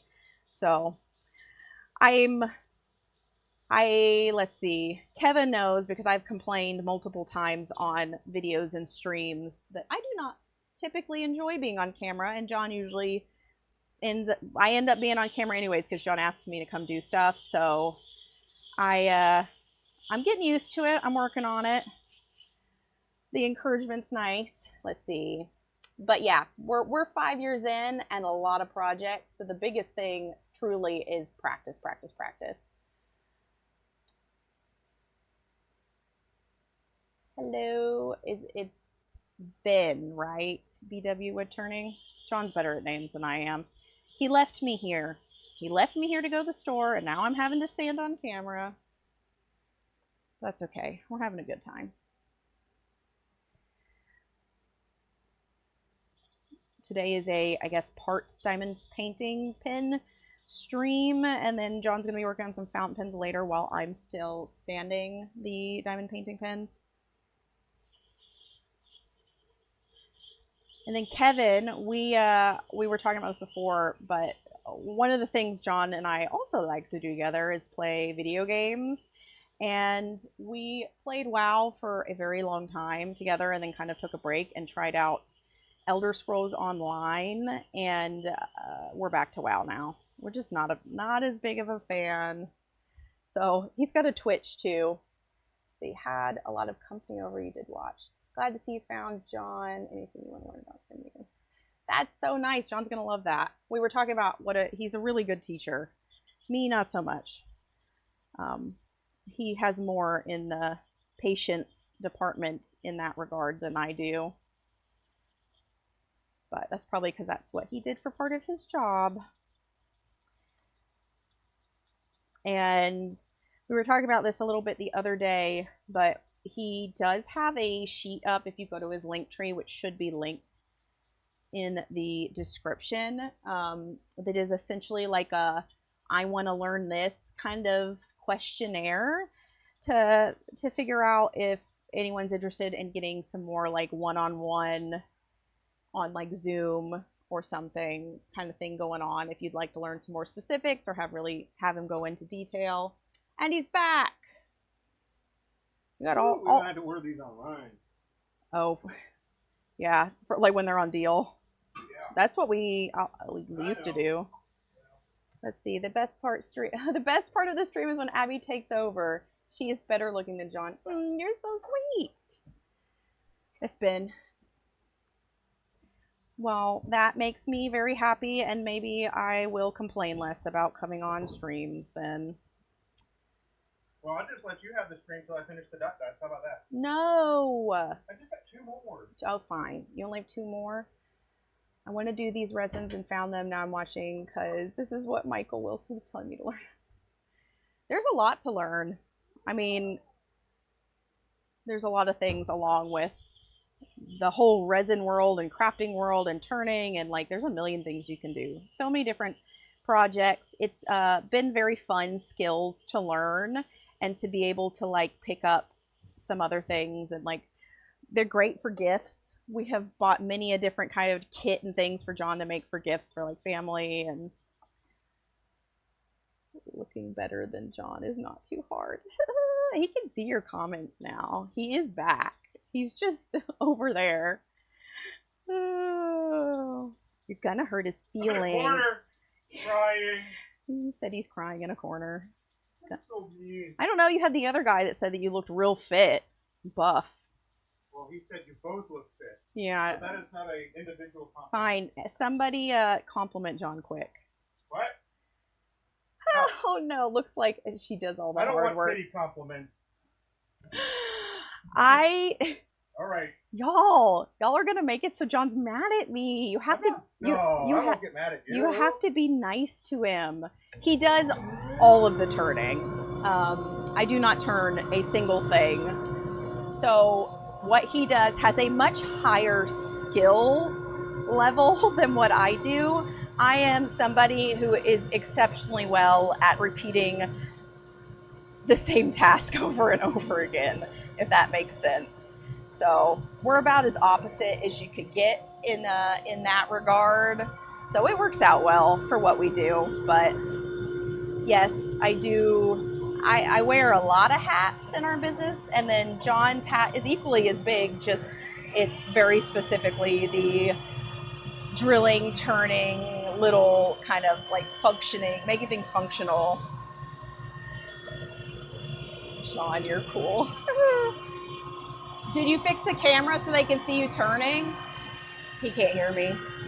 Now we've got the dust collection on, and I don't know what he's got showing. Pin turning. Have paid for most of your tools, so it's a good thing to learn. Oh, of like what you've sold to pay for your tools, or you just have all the tools set up and. I don't know if they even want to see that anymore. Don't be a baby. John's still complaining over there in the corner. He said he only has 2 of this week's diamond paint. What? I can't hear you. He's mumbling over there.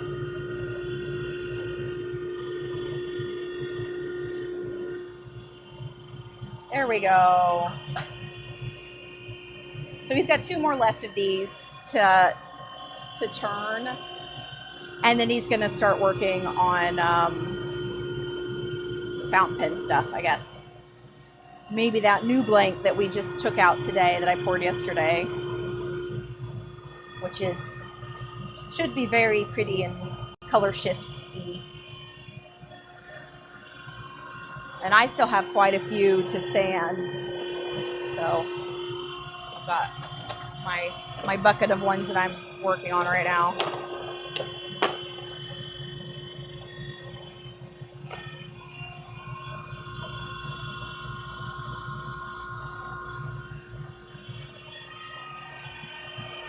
Made a lot of pens on commission, and it paid for your bandsaw, drill press, and your first new lathe. That's amazing. We've done occasional commissions. Our big thing, at least currently with the fountain pens, is the pin shows.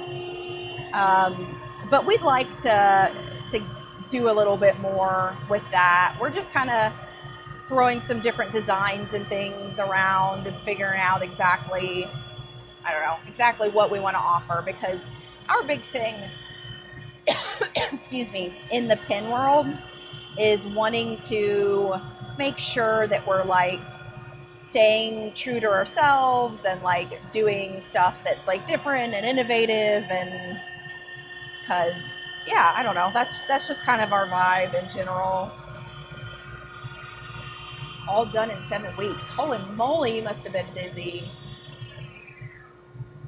Love our setup. Thank you. We John recently did a big old workshop, kind of clean out and reorganize. He moved a lot of stuff around. We got some new tables and things, but the particular lathe setups didn't change a ton. We've been very happy with both lathes for as long as we've had them.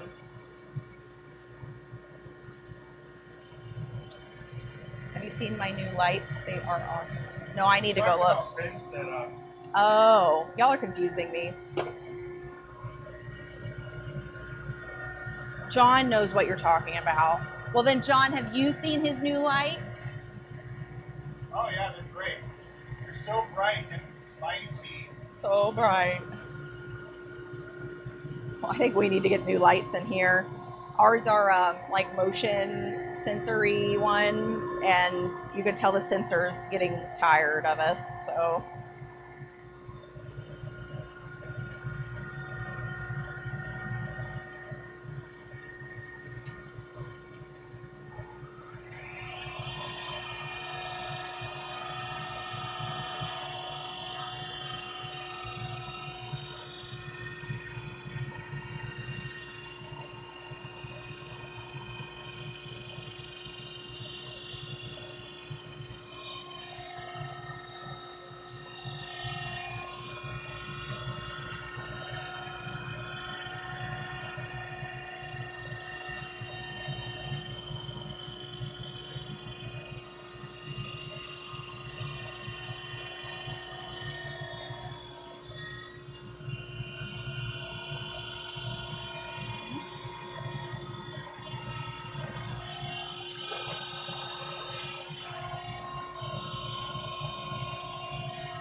Hey, but if you put things on video, you could see how far you've come. It's actually a great thing for learning, seeing your own stuff, and being able to watch it back.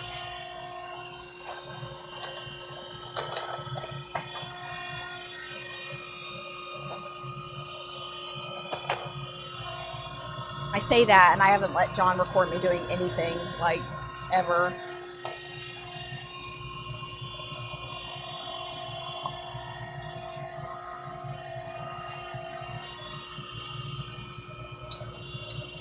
Oh, you do record your stuff? That's smart.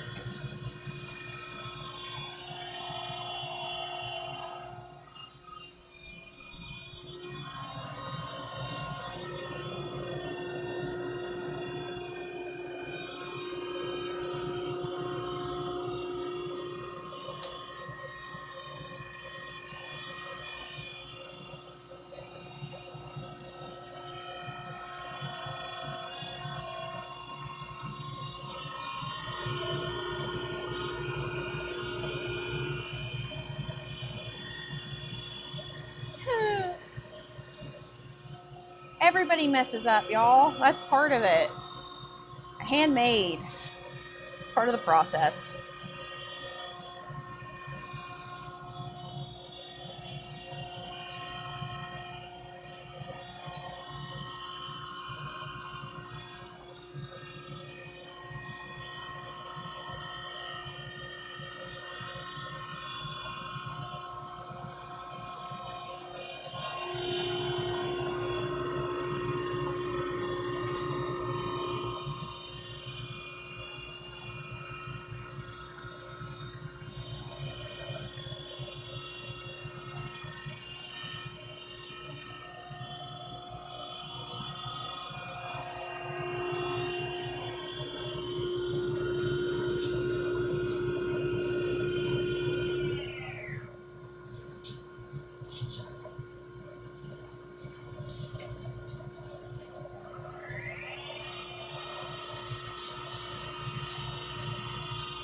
Alright, you can get your iPad back and your mic.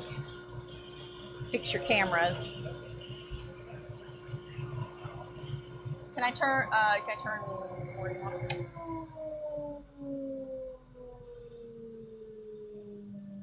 I don't typically have to hear the dust collection because I usually wear my noise canceling earbuds. And it's very loud.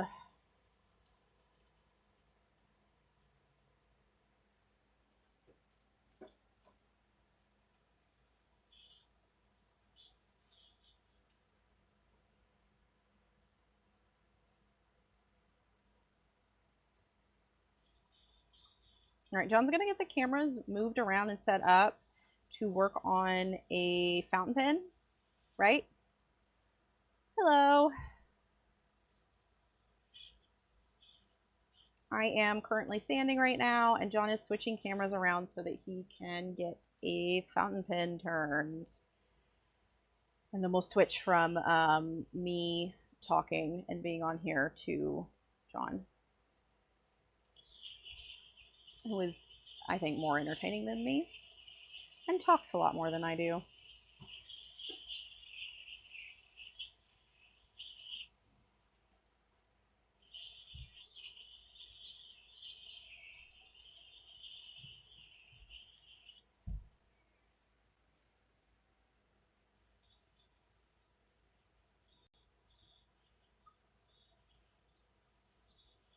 Oh, well, I appreciate that. Very sweet. You'll make me want to come back, do it again at some point.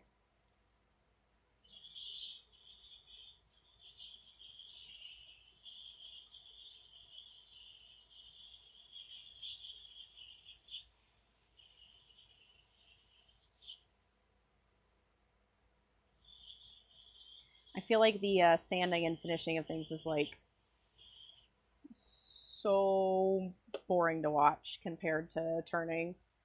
Important work is making them look good. I mean, it is. They can be the most amazing thing in the world, but if the finishing's not great, it really takes away from it, doesn't it?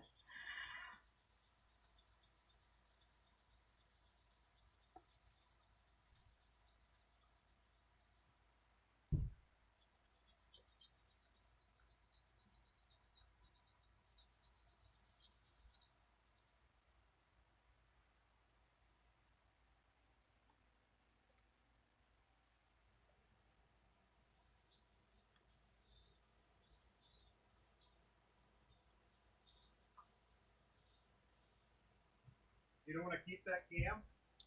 No. Sure. Yes, I need to. Get in the zone? Yeah, because I have a decent amount that I need to get done today. Okay. And it's 2 o'clock already. If you haven't yet, hit that thumbs up. Give this family a follow. Oh, thanks, Ben. Yeah, please do. John's getting closer to the hour watch time and all that stuff that YouTube wants to see, which is very exciting. And we would love for all the people that want to learn and listen and watch find him.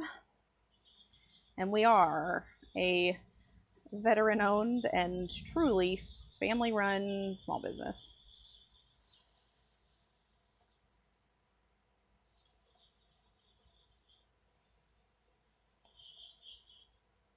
That lathe is a great little unit. Yeah, no, it's great. I have had no complaints. Well, I guess very few complaints. If I was going to complain about something, it's the fact that it's one of those that has the 2 different belt settings.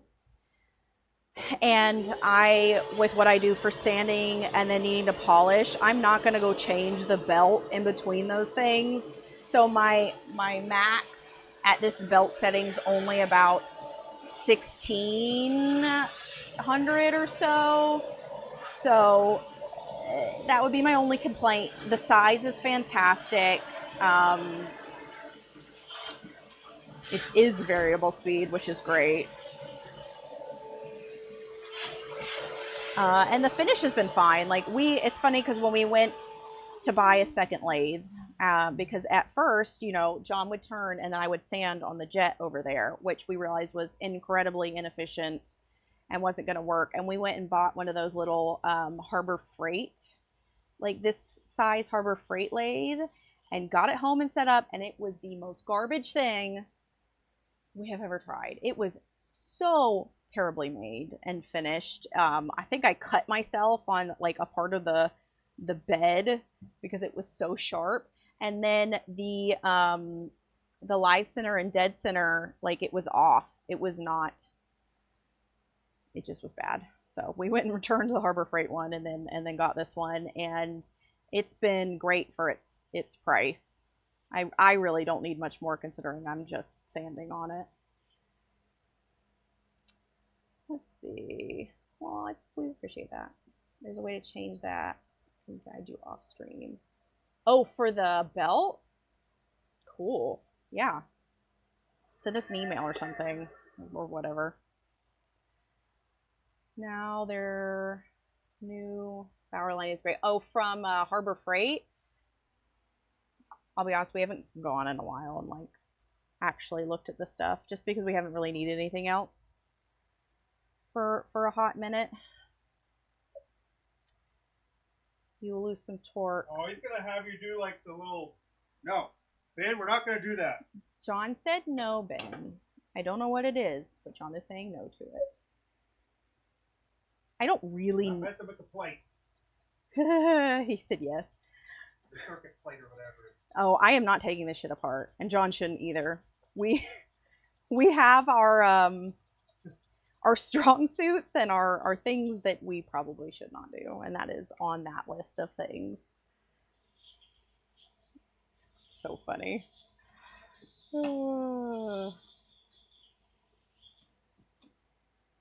Bad Ben.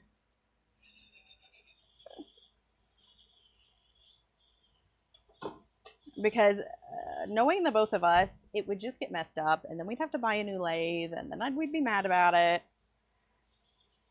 It's not that big of a deal. It's just that so I sand, you know, about 400-ish. That's fine, works great for me. The going up to only, you know, 1600-ish is more for the polishing. Magic Juice does have a recommended speed of 2400. However, after doing it both ways, of doing it on the higher speed and the lower, it's a negligible difference. You know, like it really does not make much of a difference. So it's not been that, you know, much of a pain. I do need a new belt for it though. I probably need to replace mine. Oh, it's not that hard. Who would even trust Big Mix to be able to do it?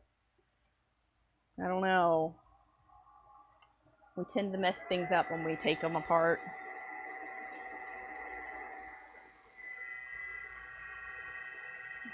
So John's over on his little machine shop metal lathe now, working on the pieces. You're good at taking things apart? That's a good skill to have. Can you put it back together though? That's the real question. It's not the taking things apart, really. John, do you want the mic back now so you can talk about fountain pen making? You want it back now? Well, you keep talking, so I was just gonna let you keep talking until. It's fine. It's good. This is good stuff. No, I gotta go inside real quick. I go eat something. No, I don't actually want to talk about it. I'm just doing it. Well, you're gonna have to talk about it. That's why people are here, man. Well, I can see it happening. That's not the same.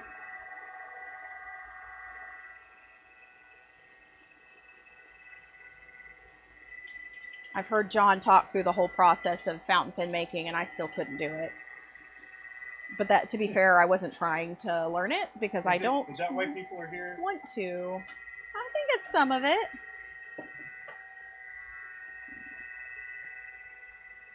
That's why people are here. He did say, he was like, yeah, you keep talking, so.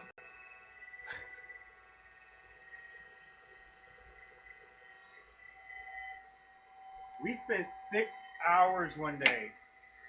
Me and you? I guided you through making an entire one by yourself. Yeah, you did. John said he spent 6 I don't know hours. which one that one was, but It was a long time ago, like at the beginning, long time ago. It went in one ear and it went out the other ear.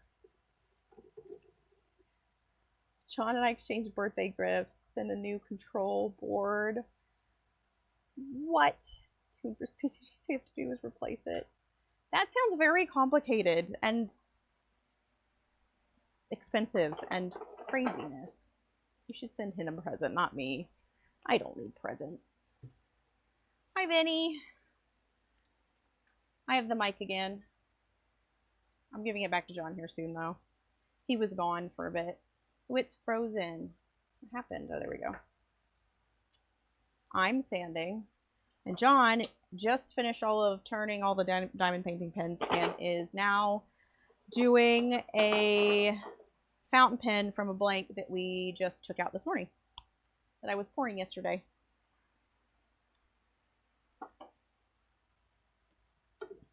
And I think it's going to look really cool. Excuse me. In the control box and turn one knob.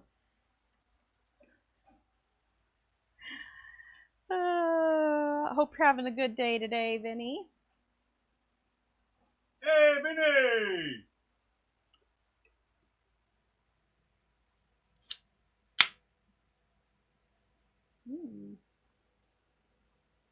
He's already told me about it before. John said you already told him how to do it. He doesn't want to do it. Ooh, that's good.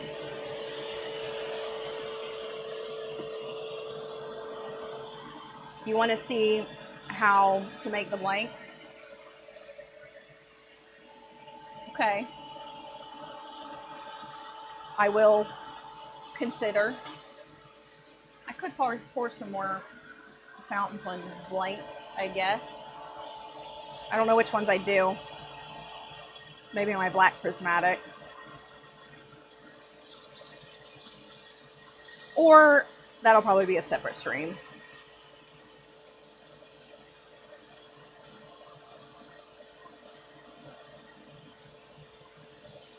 Yeah, we're having a good day. It's considerably cooler in here, at least for now. It's supposed to be about 10 degrees cooler. So instead of 100 degrees, it's supposed to be 90. So we're at a much more comfortable 85 opposed to the 95. I do have a list of blanks that I need to make.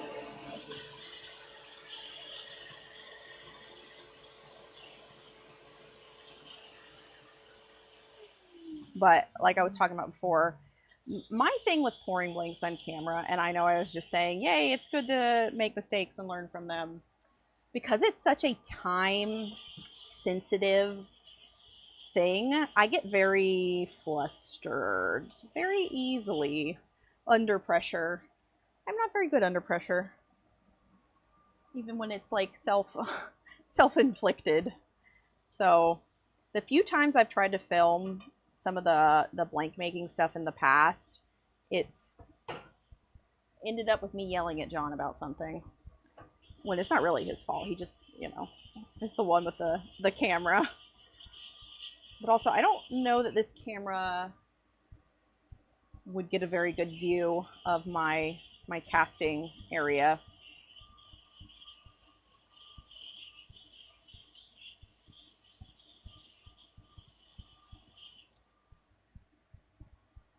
What do you think, John? Hello?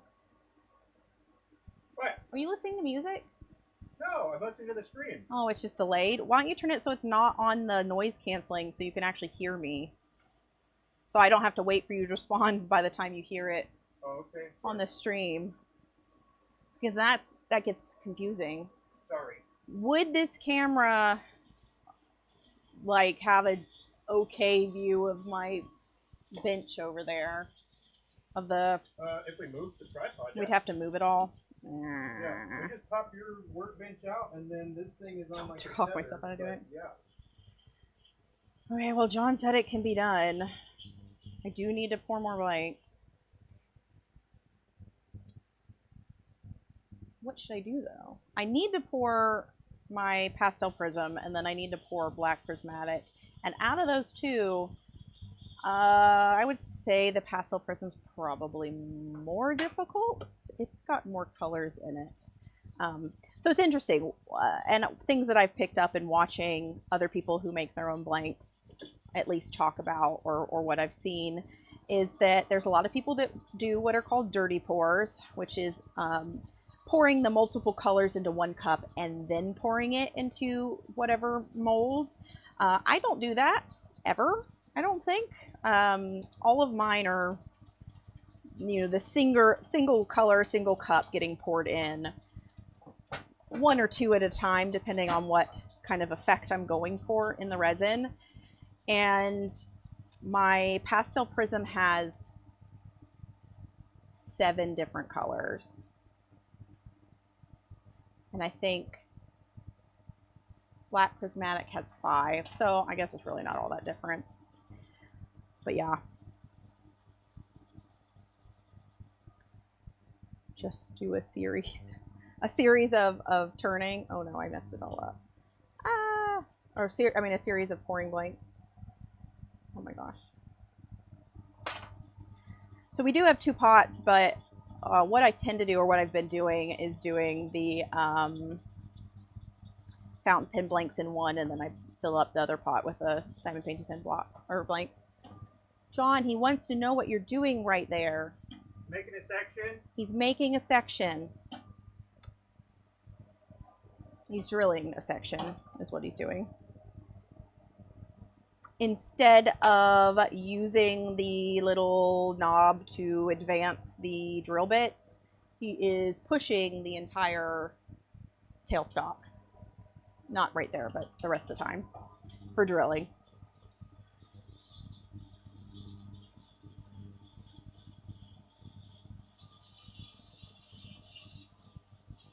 And he's got isn't that like a keyless Jacobs chuck or something? Yes. Sweet. Look at me go. Knowing what things are called and stuff. Go you. Go me. So proud of myself. High five. Slap hands. I'm so proud. So proud of myself. Should be so proud. It's become a bit of a joke because we have a 10-year-old and a 12-year-old. Do you want me to put my mic on too? Yeah, that'd be better. Go back and forth. That would be better. That would be a little better, wouldn't it? So I guess I'll finish this one and then set up my bench and decide what I'm gonna pour. Where's my little poof ball though? Oh, there's a poof ball. I have the poof ball. I know. I've got 2. You do? Yeah. All right, John's getting a mic on too. It's easier than talking to myself. You're not talking to yourself. Well, kind of. I am here. I listen to you. He was listening to me loosely. On a delay. Ah! Don't mess this part up. You only get 1 shot at this section, man. Yeah, not the section. I don't have extra blanks.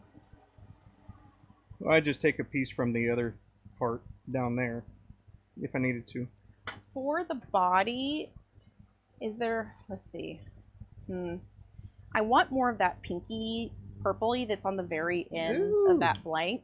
I don't know how that would work. I don't know what you're talking about right this second. What do you mean, more pinky on the body? Oh, sorry. You're on a different blank. Never mind. Okay. The one from yesterday, this one? Yeah. The PT one? Yeah. I liked that purpley pink that was on the bottom, but I think that's what got cut off and turned away. Maybe. It was like... I just did it one direction. Yeah, true. True. All right. Just noticed the lathe, buddy. How's it working out? Amazing. Oh, there we are. When he was at Nate at the Mid-Atlantic Turner Expo. or whatever, Turner Expo, whatever. Mid-Atlantic Turner's Expo. Anyway, and I really liked it. I was not sure about it when he brought it home because it's so big, and a lot of times, this is one of our bigger plates, I've got it like really squished, but it doesn't really matter. It's done a great job of protecting my entire ways, both right here and at the end, because I am just constantly wet sanding and ripping everywhere. And this works great. I just recently took it in and like washed it in the laundry, and I'm not sure that was a fantastic idea with the magnet, but it came out fine. It did magnet itself to the inside of a dryer, and I had to go fishing for it, but I really like it. Highly recommend. To the point that I might get another set so that I can switch them out when I'm like cleaning the other one. Because in the future I might just like rinse it off and then let it dry. Because for me, because I'm doing so much, this whole part will get like gray and just be so packed with the resin dust that it won't absorb anymore. But it's still not getting anywhere else because of the backing. Uh-oh.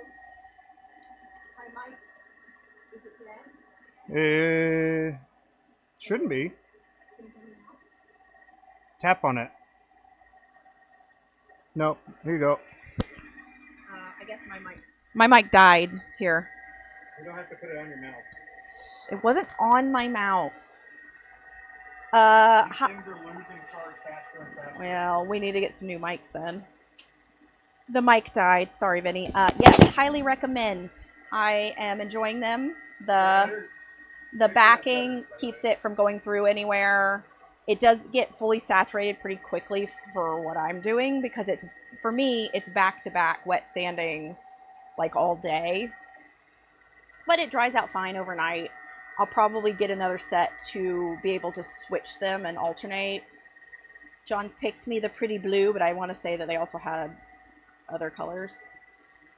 But yeah, I do recommend. It was a good find and a good surprise after he got back. Because before I was using like a cardboard or a plastic tray with little, towels on top, but those got so freaking wet and it always seemed to kind of get everywhere still. So yeah. No mic for John. We only have one mic that's charged and working. Well, that's all right. Do you know what other mics you would want if you were going to get different mics? No. Whichever one Ben buys for us. Ben's had this mic conversation with you? Yeah. All right, Ben, what's your mic recommendation? Because apparently ours aren't staying charged anymore for these long streams.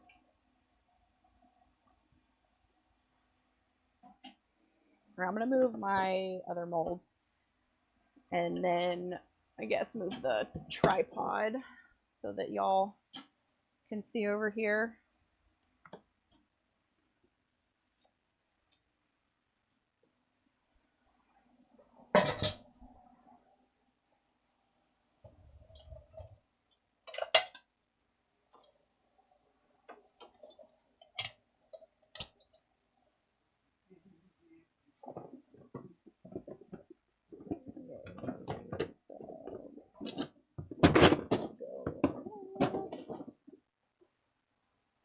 Sorry, John did reorganize and now I have more space on another table to like stage some of my stuff. However, I have not taken the time to like move everything the way that I want it.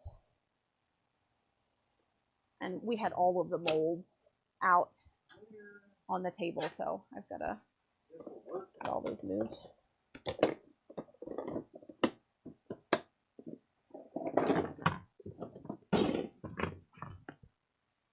We didn't buy enough tubs, John. Oh, let's go get some more. I don't want one right now. You finish the stream, I'll go get them. No. I'm just kidding. Stop leaving. I'm just kidding. Ceremonic with a T-bone mic or the Rode wireless. Rode's what the mic that we had on the other camera. That's what we've got on the big camera. Yeah. I know that that's a... What the heck is a T-bone mic? What does that mean? What? What's a T-bone mic? Here. It's like a jawbone. I don't know what that means. What are you doing? I'm giving you your iPad. Oh, you don't want? Well, it's just your iPad, so you can see. It needs to be plugged in too. But I can see it over here. It's dying. Okay. Thank you. You're welcome. Record right now. Because I'm gonna move this over here for a moment while I get all my stuff together. Get it together. You get it together. Put it all in a backpack. Oh my gosh. Ah! Let's see, what are we doing here? Alrighty. This light over here is stupid and in the way. You Jesus. Don't Jesus me. So strong. Careful now. Do you need help? Yes. Okay. It's kind of wedged in there. John's gonna help me move the camera. No, it's fine. What? I said you're gonna help me move the camera. Yeah. Yeah. Most wireless systems will work well as long as you can plug in a 3.5mm jack. Not super close because you kind of need like the area in general. You need to be able to run across the shot. No. We're moving. Oh my lord. Okay, how about like? Let's move this way. Okie dokie. There we go. Let's You guys are going on a pivot this trip. around. Okay. Let's see. What are we looking at here? I don't know. Looking at the blank. Good. We've got to see a drive-by of the pressure pot. Excellent. System you've got. Receiving the mic. You guys are my big screen in your shop. Wow. Is that pretty good? All right. Here we go. Sorry, just a moment. We'll get this sorted. I'm sorry. Right, it needs to go down. That y'all can Tilt it down. see all of my mess. That looks pretty good. What do you think? Yeah, that's good enough. I'm a mess. I need. It's one of the things that I have very much avoided, like reorganizing for some reason. I just don't want to. But we're gonna do some fountain pen blanks, I think. Ooh, you know what I'm gonna do? No. I am gonna pour the sunset ones, Ooh. the Orlando ones. Oh, good choice. That's what I'm gonna do. That will be easier to pour. That is like four colors versus an absolute crap ton of colors. But yeah, the blue molds there are the P-Town Subby Kitless rod molds. They are 8.5 by 3/4 diameter. I'll give you the big side. You look good now. Okay. You looked good before. I just wanted to know that. Anyway, But you so look good now too. I'm still prepping some stuff for a minute, so it's just gonna be hanging out there. But yeah, those are the molds that we use. That is what we were also using for the diamond painting pen blanks for our smaller blanks. But we also have purchased an entire set of molds from Olive Frog Designs, who came out with these pretty cool triangular molds. And the great thing about these for us, or for me, is I can fit a whole extra, not of this size, hold on, of this size in the pressure pot because of the way that they fit. But they are a lot harder to get the blanks out of. John complained. So you know what you're looking at? So you know, like, immediately if you're in frame or not? If you can do that, that would be fantastic. Anyways, Olive Frog Designs, they're a harder, what is it? Is it silicone? The molds, they're silicone, right? Anyways, it's a harder, like, denser silicone than what the P-Town ones are. And that makes it really freaking hard to get them out. Like John. It's a good time. John's the one that gets all the blanks out. I do not. When I did with the P-Town ones, I shot them into the ceiling. I think there's a hole in our ceiling. But yeah, with these ones, they just, yeah, they're hard to get out because of how. I wouldn't buy them again. I'm still using them and will, because I like that I can put an extra entire mold into my pot at once. But because they're so hard to get out, I wouldn't do that to John again. Molds are expensive, so good? I'm going to use them. Yeah. Yeah, I can see that. You like that? I like that. Wow, it feels weird over here now. Sorry. Took the monitor. Took everything. Felt like it was holding some space, but now it's like, oh my. Oh my god. Oh my goodness. Trying to figure out where to put this right now. Where's my alcohol? There it is. And by alcohol, I mean denatured alcohol. It ain't that time yet. Not drinking alcohol.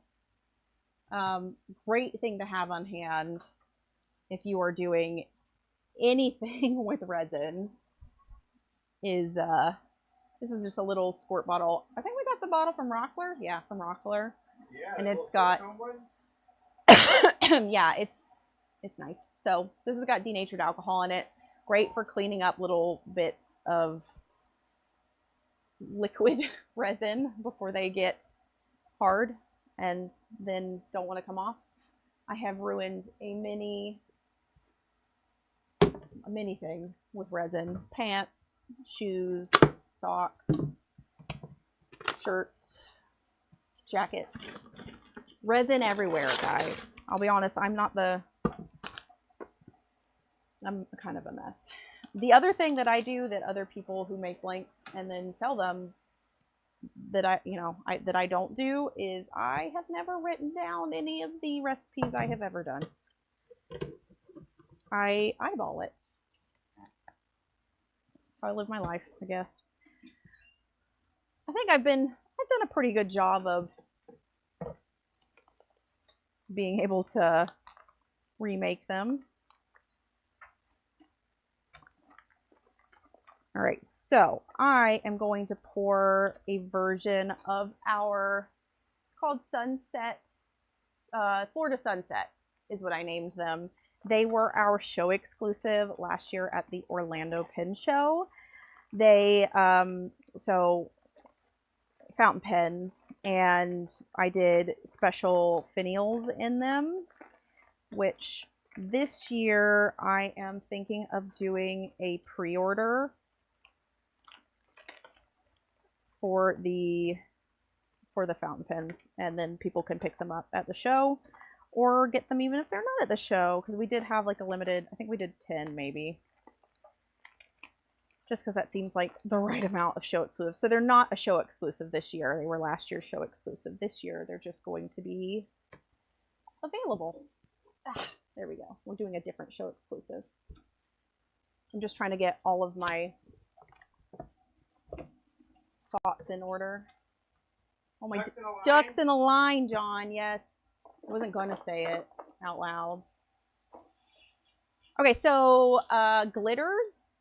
If you're going to add glitter to anything that you're going to be turning, especially pens, I have a couple different places that I like to buy glitter from. Glitter Hippo is one of my favorites. But you have to pay attention to the size and the weight of the glitter, because if you get glitter that's too heavy or thick, it just sinks to the bottom and looks terrible. So the Mylar ones are my favorite for this kind of thing. I need purple, orange, I need pink. Yeah, I think that's all I did. I think I did purple, orange, and pink. We're gonna do 2 different purples. Be extra fancy.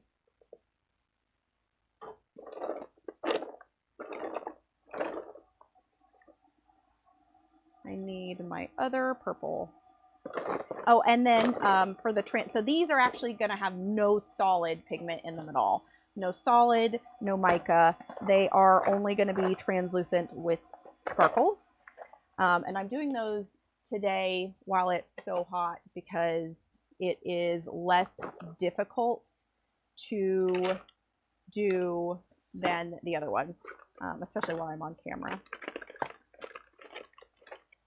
After I find the purple that I'm looking for. Drop them all on the floor. And then these are alcohol pigments. Now, the thing with alcohol pigments and adding them to resin is you need to be careful in the amount that you are adding.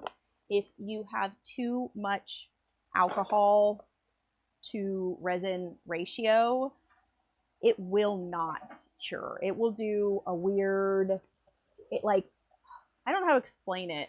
It's too soft. Yeah, too soft, and it doesn't turn out right. So we have had that happen before and had to throw things away. And that's never fun. That is always upsetting. Let's see. The resin, where do we get it? And is it as a good price? We use Alumilite Clear Slow. It is the only resin that we use. We have bought it both from Turntex because he previously was the only one that sold the big jugs, which here we go. There we go. Big jugs of it. And it's heavy. These are the, yeah, well, I didn't, and then I knocked everything over. We used to just buy the regular gallon kits, but as we've obviously been doing this for a while, you get a price cut when you buy in the bulk. So we buy the big ones. I now buy them directly through Alumilite because Alumilite not only almost always has coupon codes. There are a bunch of affiliates in which I need to go get us set up for that because we're not. But affiliate codes that you can get 50% off, and then they do sales pretty often. So the best price that I've gotten on Alumilite is directly from Alumilite. And yeah,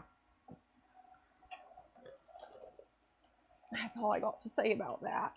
We're gonna do 5 different colors. 1, 2, 3, 4. Yeah, we're gonna do 5 colors for this one. These also, I don't stir. A lot of them I do. And when I say stir, I mean like using a tiny wire and swirling it. That's how you get some of the really tight, beautiful swirls. But because this is an all translucent one, I don't need to do that, which is great. So I think I got most of my stuff together, which you absolutely need to set up all your stuff before you do this if it's hot, or if you're on, any sort of time crunch. I have my really super crusty temperature gun here. And look, the air temperature is 89. So my resin is going to start at like 90. And typically I don't like to wait any past 95 to 100 to start pouring because then it starts setting. And then I do use Stoner urethane mold release. They have different ones depending on what type of resin you're using. So this is specifically a urethane resin. And then I'm going to spray. Not over my table because I don't want it in my cups here. And we're going to do 16 rods.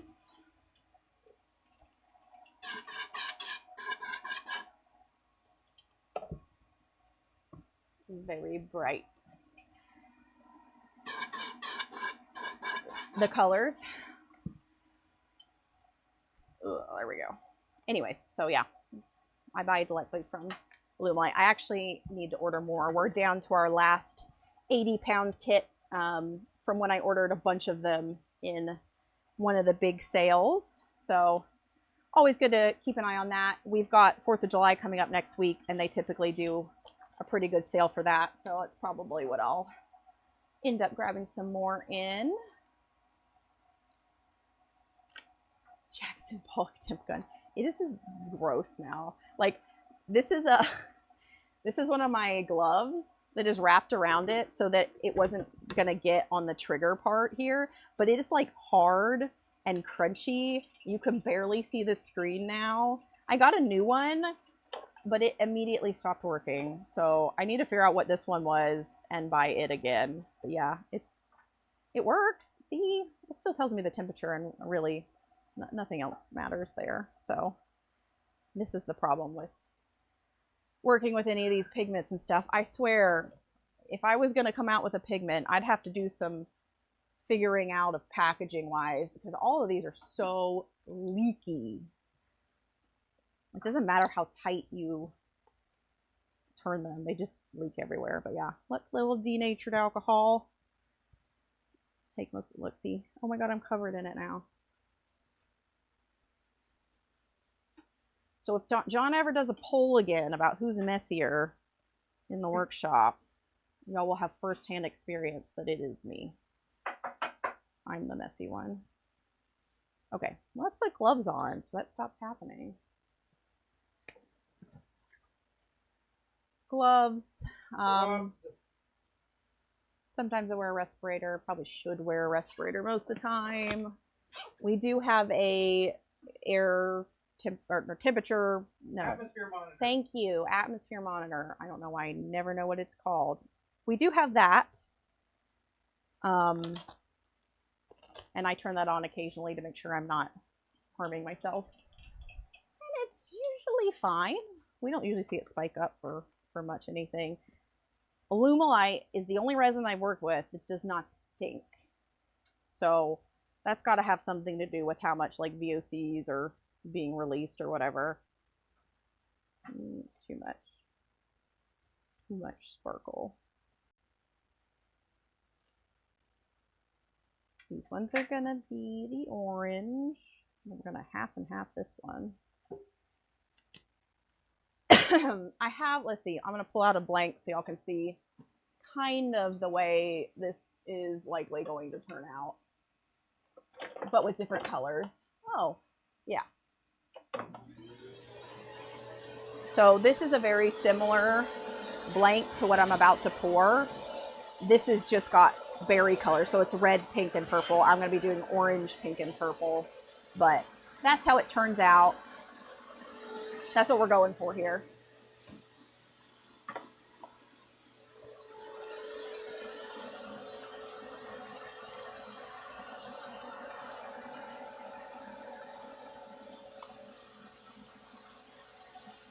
And I'm just dumping glitter at the moment.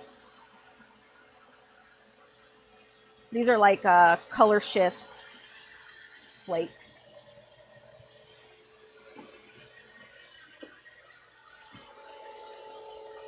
And then where's my secret sparkle?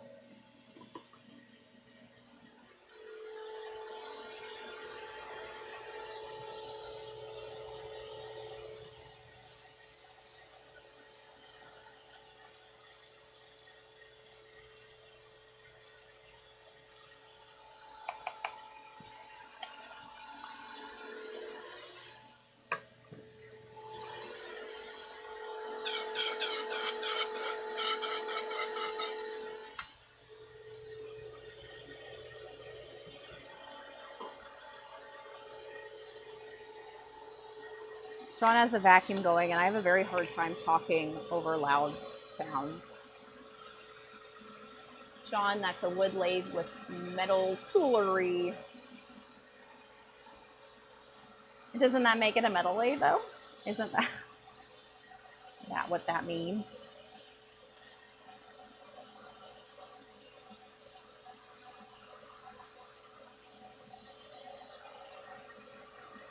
I'll get to explaining the temps and stuff here in a sec after I get all set up. Like I said, because it's on the hotter side, I want to make sure that all of this is done prior to me even opening the resin up. This one.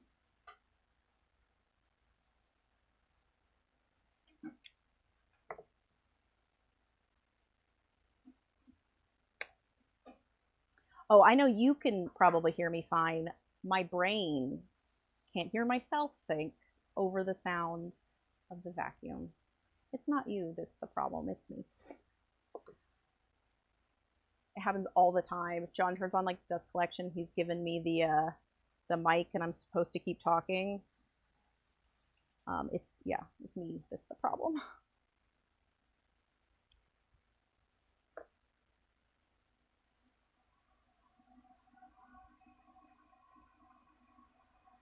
Now, there are other translucent resin pigments. Alumilite has their own, which I do have, but they come in not very many colors, and they are super concentrated. Like if you use the tiniest bit too much, it is going to be like not translucent anymore. They're very, very concentrated, and I prefer the lighter look, I suppose, of the alcohol pigments.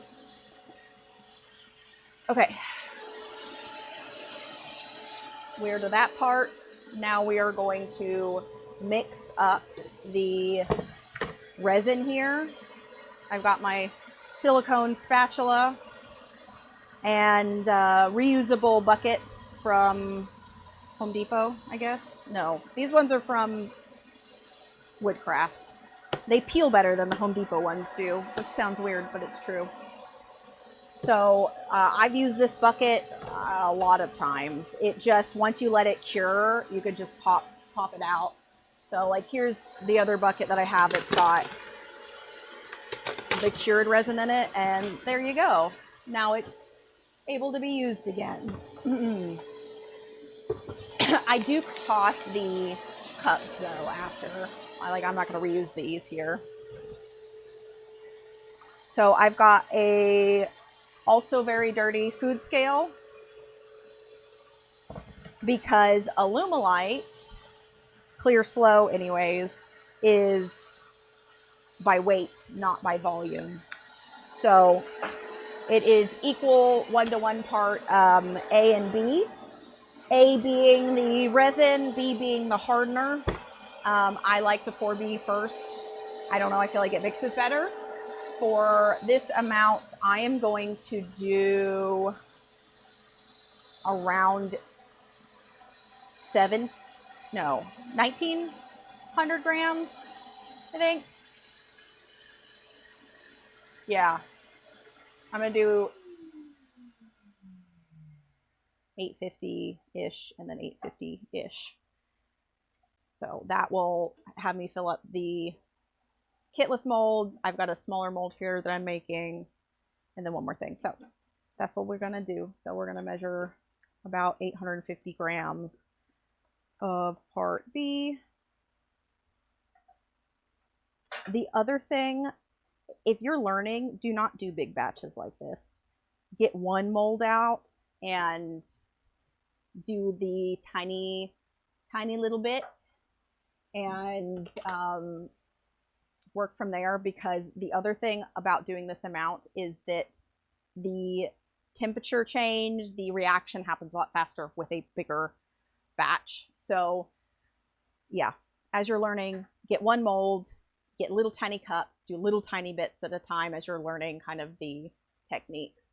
Let's see, little goes a long way. For the Alumilite translucent dyes, yes. They're fantastic if you're going to be putting them in Alumilite. I don't know that they want you to put it in other stuff. I don't really know. I'm putting in urethane resin. It probably works in any urethane resin. So yeah, those are really good. And when I mean like it needs the tiniest amount, like this is a wire. Like you could dip the end of the wire in the dye and swirl it in like an entire cup, and you're going to get pretty saturated color. So they're great. I use them for some of my stuff, but for these in particular, I am not. So we've got our scale tared. Ooh, I'll scoot it over a little bit so you can see it. These are just my cups with my sparkles in it. All right, so I've got part B in here already. Now I've got my part A. It doesn't say part A anymore, but I promise it is. And we are going to measure the same amount. Once I pour this in, the reaction is going to start, and I will have not very much time. The open time, typically, if you keep it at the temperature that they tell you to, which is 70 degrees, is supposed to be about 14 minutes. When it's hot like this, I get maybe 5 minutes. So, and what I'm looking for here when I'm mixing it is you'll be able to see the kind of, it's like an opaque looking swirly mess when you first mix it. You're going to mix it until it's clear, until you're not seeing any of those swirls anymore. I do not use any power tools for mixing. Some people do, but that also whips a lot of air in there. So I try to do a pretty gentle stirring motion. I scrape the bottom, I scrape the sides, I make sure we don't have any unmixed resin going in there. So there we go. So if you can see, it's already like all the way clear. Oh, it's good. I'm good.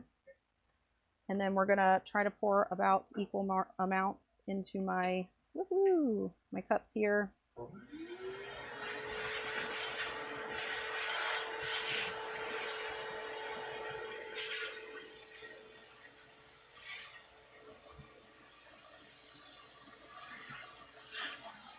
Then I'm gonna fill up the orange, I think, a little bit more because I want a little bit more of the orange going on. All right, here we go. And then these all get a quick stir. And this is a pretty good indicator of the color, obviously, that you're going to get in the blank. But you also have to take into account that because these are going to be fountain pens, they're going to be drilled out. And that wall thickness is going to be, fairly thin. So you want to make it more saturated if you would like the colors to come out brighter, at least with translucent. That's not the same with opaque. Opaque, it's just going to be opaque, like no matter kind of what you're doing there. So I am actually going to add some more of my alcohol pigment to some of these because I would like them to be a bit more saturated than they are. There also is like a limit kind of a saturation, at least with the alcohol pigments, kind of what I was talking about before. So I gotta give it a good mix, make sure I get all of the stuff at the bottom. These glitters and the stuff that I put in these are easy to mix up and to work with. When you're working with any other sort of pigment, so like a dry pigment, for example, any of the mica powders, you are going to have to stir more and be a little bit more careful, because if you don't stir well enough, the bottom of your cup is going to have these chunky, terrible bits that will absolutely pour into your mold and be a pain. So we're at 95 now, and I'm going to give it just a sec. I'm going to stir a little bit more. Now, Alumilite has to go in a pressure pot. It must, or you are going to end up with a completely unusable blank. It will be filled with bubbles. Has to cure under pressure. We have 2 California Air Tool 5-gallon pressure pots. Highly recommend that's what you go with. I don't think there's a ton more on the market, and I also would not recommend doing the Harbor Freight conversion, which a lot of people, when they're starting, talk about doing that. That is what we did to start with, but I don't recommend it. It killed our compressor. It's just save a little bit more and then buy the good stuff, because our pots are still going strong here many, many years later. But yeah, now that we're right at 100, I am going to get pouring, and I am going for a ombre look in these. So after I get them poured, I'm not going to stir them, and I'm going to try to split this in half, if that makes sense, so that I have 2 layers of the colors. We're going to see how that works out. I did not do that last year, and all that means is that you're, like, if I do this whole rod with the whole ombre effect, you're going to have one side that's going to have the one color, and you're going to have the other side that has the other colors, which is fine. But if I can pour it right, then we'll get both on all of the pieces, which I just think looks nice. So we're going to pour about half of each cup in, and then do another layer. So yeah, we're really happy with the pressure pots, and we have a Craftsman, one of those, I think, what are they called, donut compressors, and it's been great. That no issues there. We only recently had to get a new one just because of the we live in a pretty humid area, and it had gotten kind of rusty.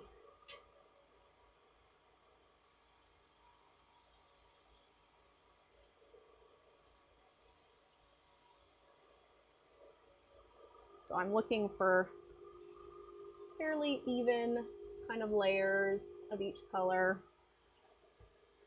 That's okay. If it swirls and does its thing, that's what's going to happen anyways, because it's going in as a liquid. There are different techniques to pouring, depending on what effect you are going for.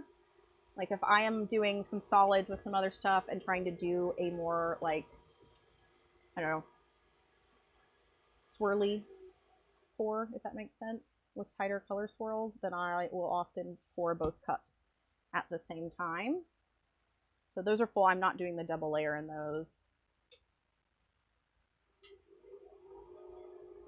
And we are gonna try to do a double layer in here, even if we don't make it all the way back out.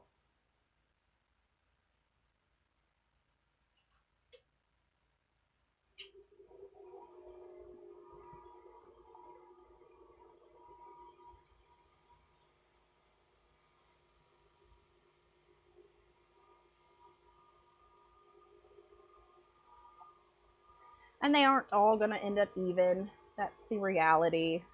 I do my best, but that's the kind of beauty of resin and doing things by hand. Even if you're doing the same thing over and over again, a lot of the times it will turn out slightly different each time, and we're cool with that.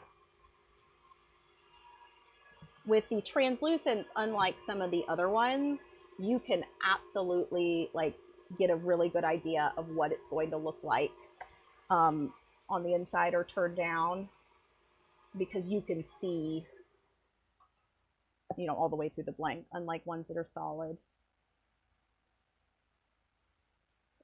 We are gonna do that.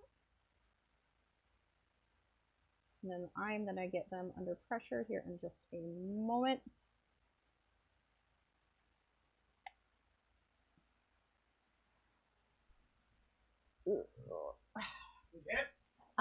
Yeah, in just a sec. Okay.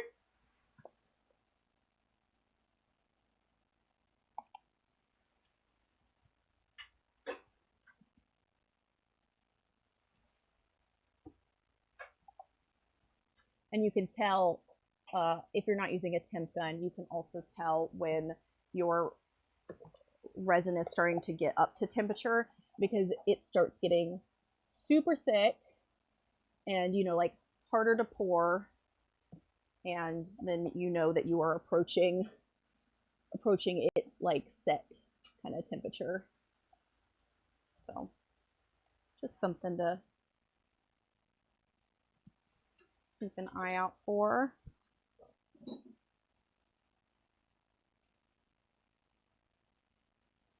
All right.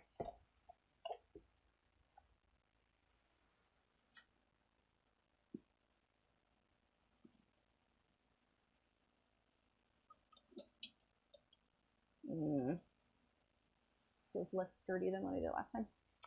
And then I play a little bit of Tetris to get molds in the pot.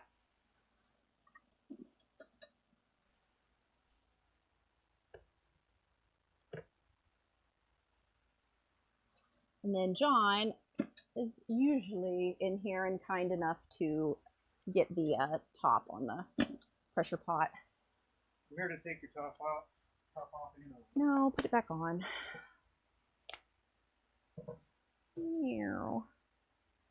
There's a picture of your butt. Right. Get out of the way. Pressure pot and compressor. Uh, when we have a new workshop or a new space, I see a lot of people that build really cool racks for their pressure pots. Wait, level too. Yeah, because we're not sure that it's level. Oops. Doesn't really need to be. No, I suppose not. I don't know. Let's see. This is awesome. I get 2 screens at once learning your kind of way. Awesome. I see a lathe and molds. We making pens? We are making pens, yes. I was just pouring resin blanks, and John is turning a fountain pen on the metal lathe at the same time. And hey, we got to get this all set back up over there. Okay. So y'all are going to go on a bit of a ride again.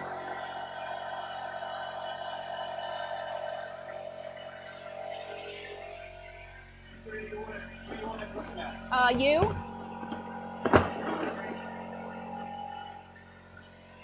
I'm going to give the mic back to John here in a minute too, because I've got to put my head down and get my stuff sanded. Woo. Don't get busy. Vertigo. Yeah, sorry. He's just moving the camera back to the normal kind of setup.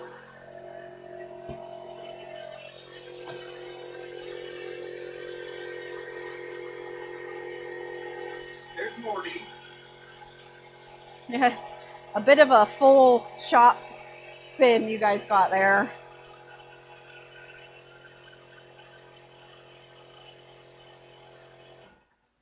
Oh my gosh. What?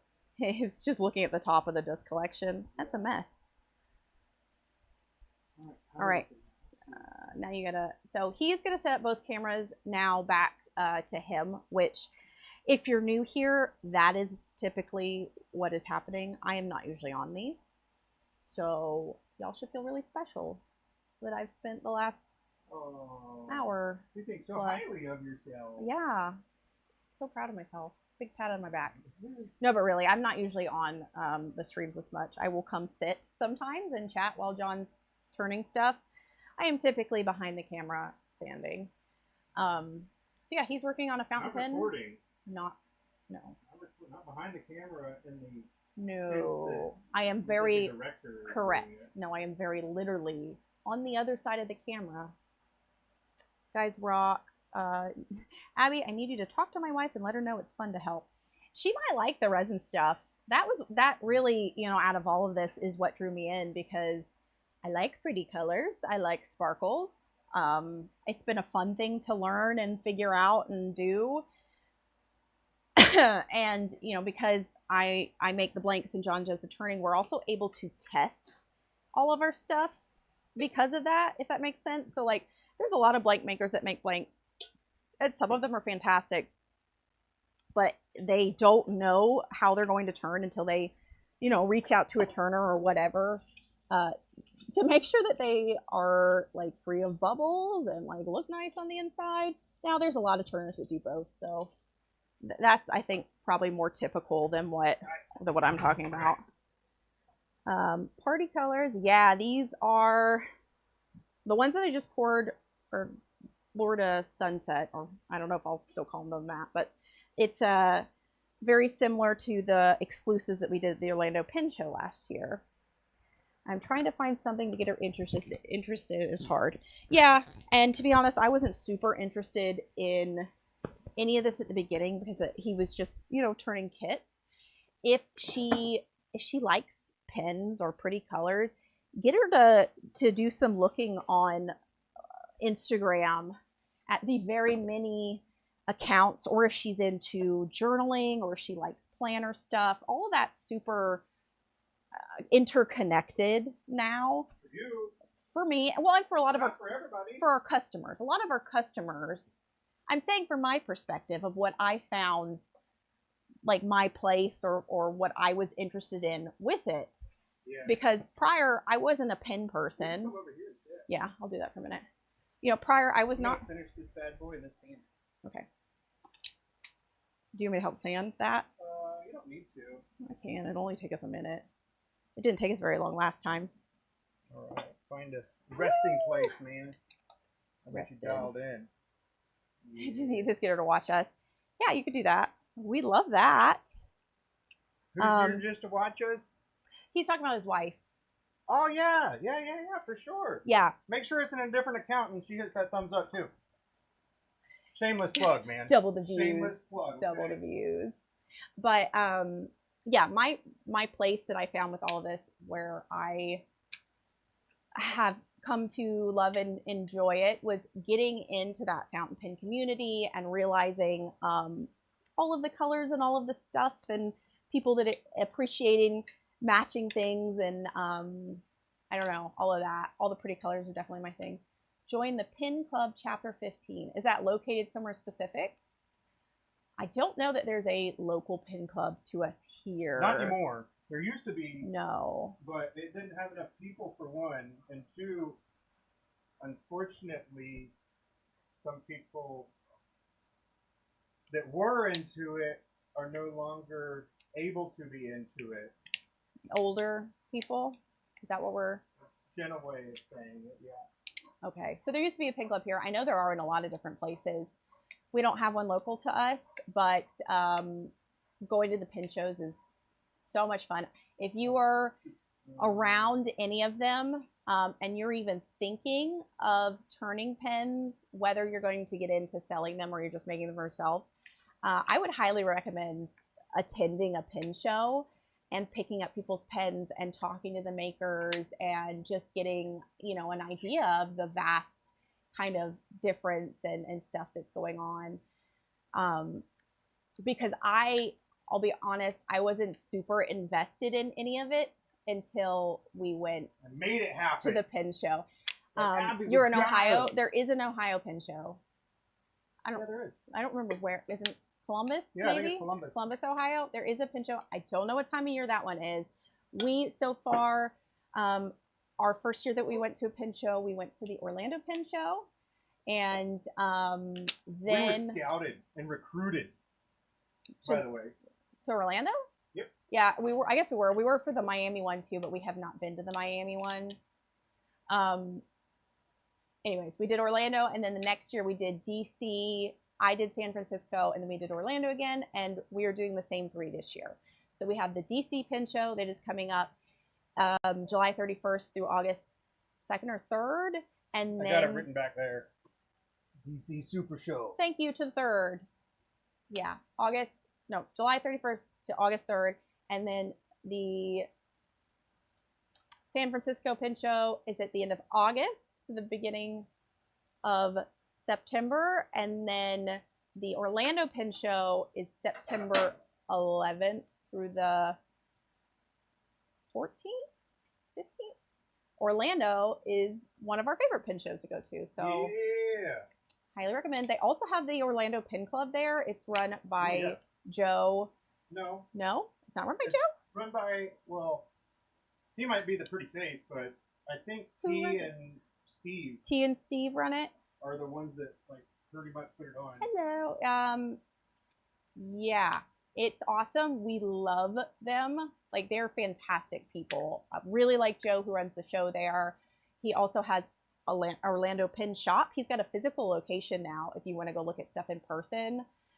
We've talked about maybe bringing him some pins when we go down to the show to put in his shop to have some of our pins there locally as well. John did convince me to go to the Orlando Pin Show by saying we could do Disney. We brought our kids and we did the whole thing. And then we keep going back because it's fun and it's a really nice size show. Very good first show attending or being a vendor, because it's got enough stuff and variety for you to see a whole bunch of stuff, but not like an overwhelming amount. If you want to just dive into the deep end, go to the DC Super Show, which is the biggest show in the world. I'm pretty sure the biggest pin show in the world. So yeah, recommend that for sure. It's a lot of fun, and it's way more fun getting to meet people in person who are passionate about all of this than, you know, it being like a faceless not ever talking to your customers kind of thing. And we also really like the maker community in general, the bespoke pin maker community. Fantastic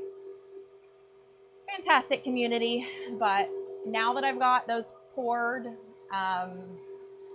John is turning. Are you shaping now? Yeah. He's already shaped the section. He's got to shape the body and the cap. He's doing a fountain pen out of one of these blanks that I poured yesterday that are not picking up on camera, but I offered to help him sand it. You're from Europe? That's very cool. There's a London pin show that at some point we'd like to go to, but the one that John really wants to go to that's international is the Japan pin show. So those are some other, I think there's a couple other European shows as well, but I'm not really sure exactly where. So, but yeah, here in the pins, there are people there too. We know a few European makers, and from a bunch of places actually around the world. Austria, that's awesome. Very cool. We are located, I know where Austria is, yes. We are located in North Carolina in the United States. So it is the southeastern part of the U.S. And it's nice and hot. Austria? Yeah. Not where Arnold. I don't know. Wasn't he from Austria? I don't know. Don't ask me things like that. Yeah, we're California. from the south here. Not in California. That's enough of that. Okay. North Kakalaki, yes. We were both born here and raised here. We're in the Charlotte area. John was born in the Charlotte area. I was born in Asheville. We did grow up here. John left as soon as he turned 18 and joined the Air Force. And once he finished his training, I left and joined him where he got stationed in Tucson, Arizona. So we did grow up here, but spent a good part of our marriage being in the Southwest instead. And we're back. We moved back home once he separated from the military. And we're planning on moving back to the Southwest, though, back to the desert. Hot in the summer. It's hot in the summer there. It's hot in the summer here, that's for sure. The whole U.S. is hot in the summer, I'll be honest. But we have. That's where Sean is. 60. I know. 60 Well, there. he's in Washington State. Tucson is awesome. Ever had a Sonoran dog? I have. I love them. We lived in Tucson for 4 years. My grandparents lived there and have lived there for like 25 years. So I've gotten to go many times as I've grown up and visit. We love the desert. It's a whole vibe, you know. It's a much more relaxed and just yeah. So we're planning on hopefully moving back next summer and that being kind of our permanent place. Yeah. We also lived in Albuquerque, New Mexico for 4 years. So when people ask me how Albuquerque was, I tell them, or I ask them, have you seen Breaking Bad? That's Albuquerque. For reals. For reals, Albuquerque. Now, we had a different, not that much different of an experience, but we did live on the base there. But we still saw plenty. A mountain. What mountain? That's mountains. Mountains are all the way around Tucson. There are no mountains here in Charlotte. There were mountains in Albuquerque too. Super high elevation, actually. Kind of for both of them. They're both higher elevation. We're about sea level here in Charlotte. But John won't eat a Sonoran hot dog. He doesn't like things. A mountain. I actually, before I went to before when I was high school, I did the whole tour of the U of A, and I really liked it. I decided to not go out of state because at the time, my family still lives here in North Carolina. So I went to NC State for a year before leaving and moving across the country to marry that guy over there. But yes, I love flying in and seeing a mountain. I've never been up that direction, but the university is really cool there, and that's one of the things that we love about that area too. Is the college. So you've got the whole university town thing going on. You've got the military base, so you get a bunch of different kinds of people that come in and are working out of there. And then you have the whole retired community. So it's such a cool mix of people. Mount Lemmon is where, so when our first apartment was actually on Catalina Highway, which is what drives up Mount Lemmon. So we used to live right at the base of Mount Lemmon when we lived there at first, and my grandparents, they're kind of up towards the base of Mount Lemmon. So we've done many a drives to the top of Mount Lemmon. Got to have a cookie at the cookie cabin. We've done hikes, camping. My first experiences rappelling were off of Mount Lemmon because he was pararescue, so they did all the cool things. And I got dragged into some of the cool things, but yeah, it's really a gorgeous area. And if you get too hot, you can always drive up to the top of Mount Lemmon and even see snow during the winter, anyway.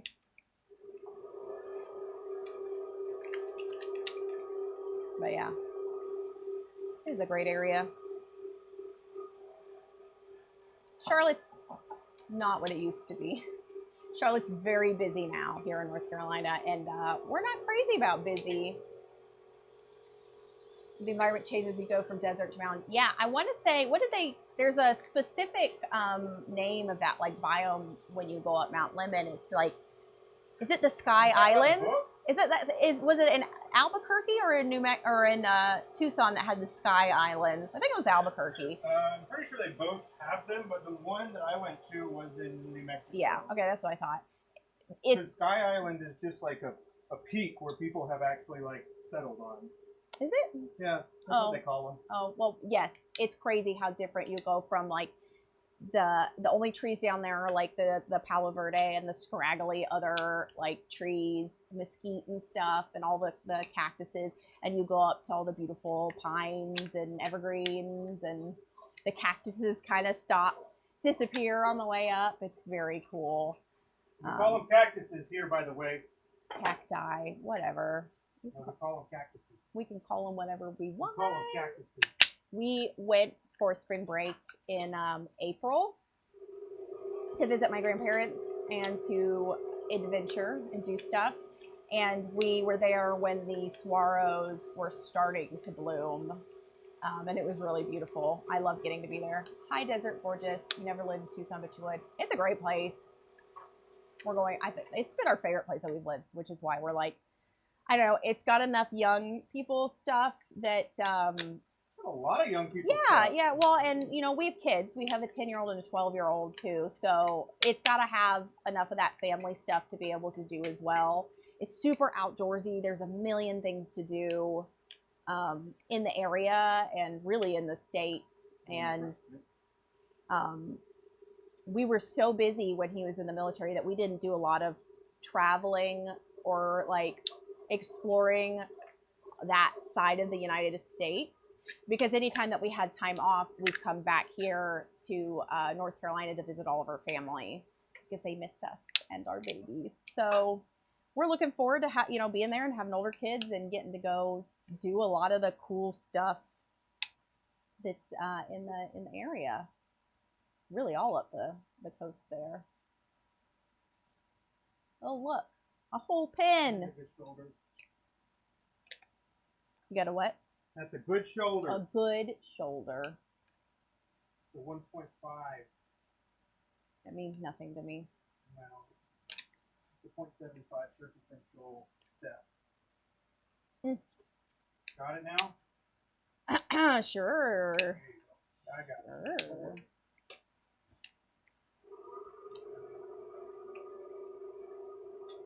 John is finishing the shaping of the body. We've already got a finished cap and a section, and then we're gonna race again, sanding.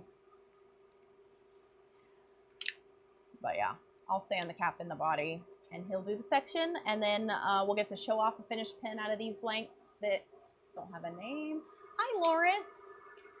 Good to see you here. We are doing well. It is not as hot as yesterday, which is fantastic. It makes a big difference here in the workshop. John is finishing up a fountain pen that he just about made from start to finish. We're gonna get that sanded because I got the blanks out that I poured yesterday, and we wanted to see what it looked like on the inside. I also poured some blanks on camera, which I don't ever do, so had to get all my wood inside, had to paint the ends so I can dry to spin. Nice. We have piles of wood that we've brought inside over the years, and it sits here in our garage until John has a hankering to do something with wood. It's about to rain. We had a crazy thunderstorm yesterday. Usually I ignore the Weather Channel when it sends a little like extreme thunderstorm warning to my phone because it rains, it thunders, not much else usually happens. But we had hail yesterday, and it was 100 degrees, and we had hail. Stella wanted to go outside. Oh, the kids, yeah, our 10-year-old put her helmet on. That light turned on. Well, I told her she can go out. It was great to learn. Thank you for that. You are very welcome. Would you like us to call you Big Mex Wood Turning, or would you prefer a name? John's better at names, so I can't always promise that I'll remember, but I'll try. I will try to remember. But yeah, I don't think we're due for any rain today or hail. But yeah, our daughter Stella, who's 10, put her helmet on, her bike helmet, and went outside and stood in the hail for a minute. You want to learn my own and not buy it for blanks? It's good. It's good to learn on your own stuff too, because then you know how the different materials turn. You just gonna go, hey, Big Mac, you got it. Not a problem. That's what John did. It feels better breaking your own blanks or messing up your own blanks than ones that you bought. So we'll say that. But we had to get over that at the beginning because, you know, it just sucks learning and having things turn out messed up. Where's that? Ah! Ooh, it looks cool. The other one is very similar to it. Oh, you're talking about my, Oh, yeah, it is. It's similar. It's not the same. So we got a finished fountain pen here, and I'm gonna get set up to sand it. But section body cap.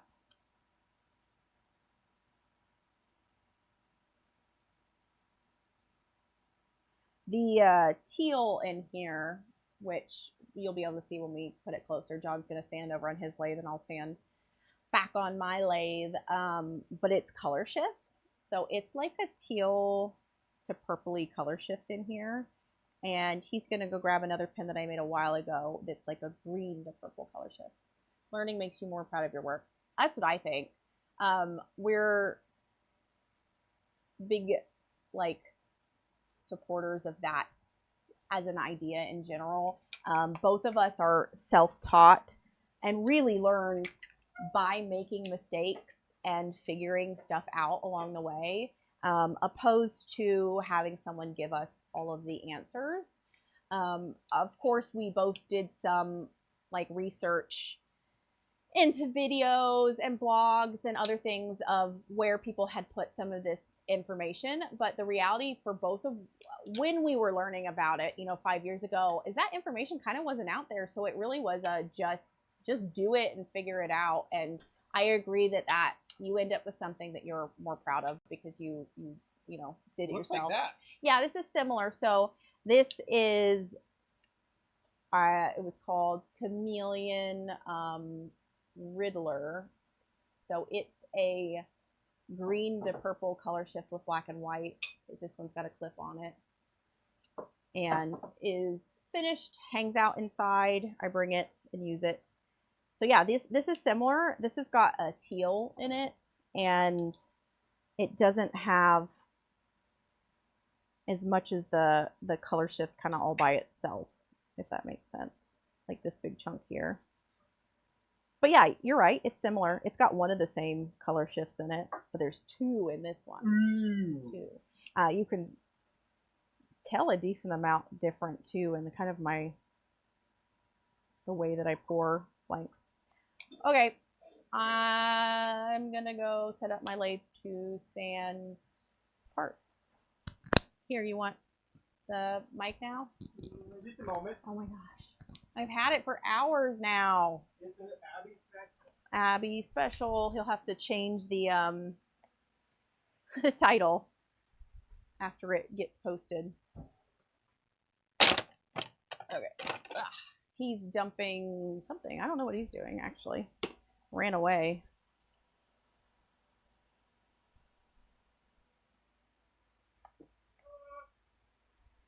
I need a snack here soon. Get out here all day.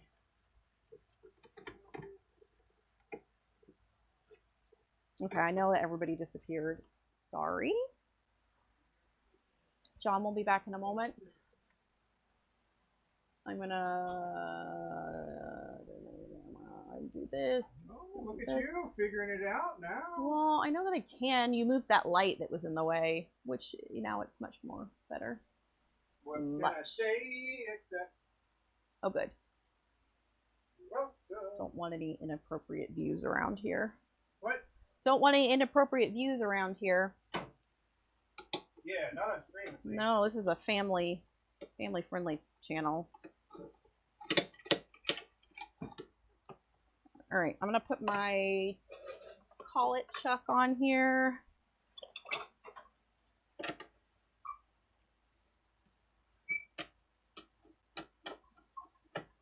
Because as we talked about before, I'm usually the one that sands things. So I'm a bit faster than what John is. Not by a lot, though. Well, if we're comparing me sanding a section to you sanding the cap and barrel, you bet I got you beat. Well, it's because you did one piece and I did two pieces. And had to change the mandrel in between. You were right there on my heels, too. Even still.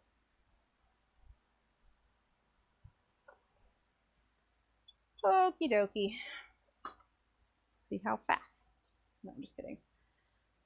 Sort of. Sort of kidding. How efficient. We want to be efficient. We do want to be efficient. We don't want to be hasty. No, not hasty. We want to be efficient. Yeah, if you were here watching me sand diamond painting pens earlier, it's a slightly different technique for things that are nice and flat. Yes. And then you see that little camera at the bottom? That's me. Need you in my own little community. The chat's kind of in the way. Oh no! Because we're not sitting here looking Oh man. What? I'm just moving the camera a little bit away from me. Oh, you took the section. Yeah, I took the whole pen. Why? So I could get the parts out of it. Duh. Alright. That's a good point.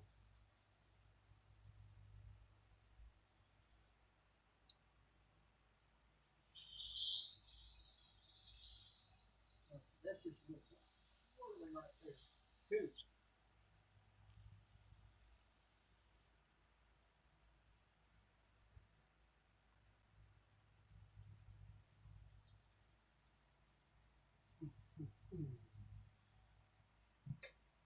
Now, with these pieces opposed to the diamond painting pens, because they're a lot thinner, you do have to be more careful of temperature and making sure that it does not heat up. Because you don't want that. That's not super going to affect anything with the diamond painting pen because it's thick and solid and, you know, all of those things. But with a fountain pen, especially where you're going to have to obviously put stuff in it, like thread the nib into the section and make sure the cap and body closes and everything, you do not want to heat that piece up and change the shape of it.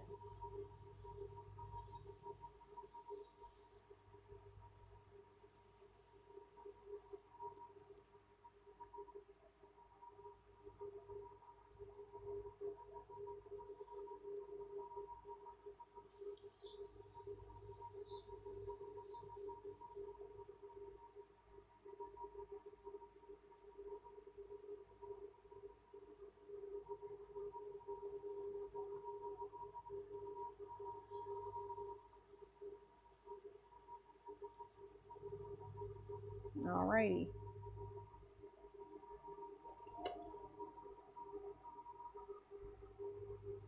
This is when we check to make sure we don't have any scratches, especially with some of our bigger chunks of black here, but it looks fantastic, so we're gonna polish.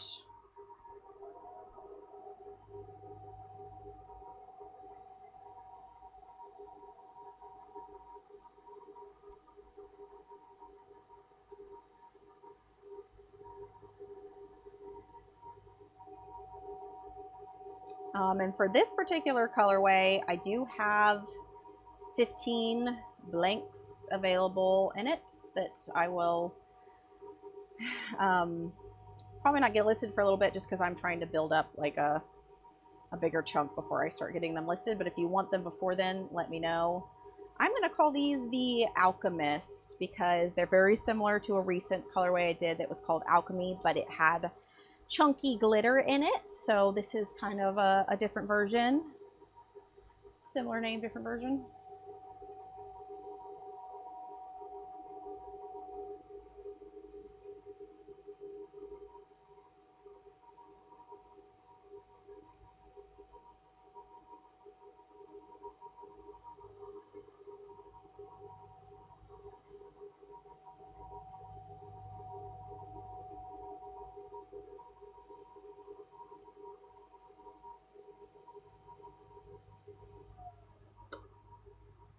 All right.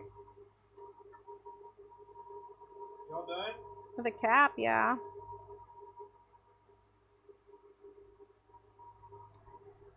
One piece done. Oh. Gonna change our mandrel from the cap mandrel to the body mandrel. Shine is beautiful. Thank you. It's my specialty. It's shiny. We're gonna get the body on here.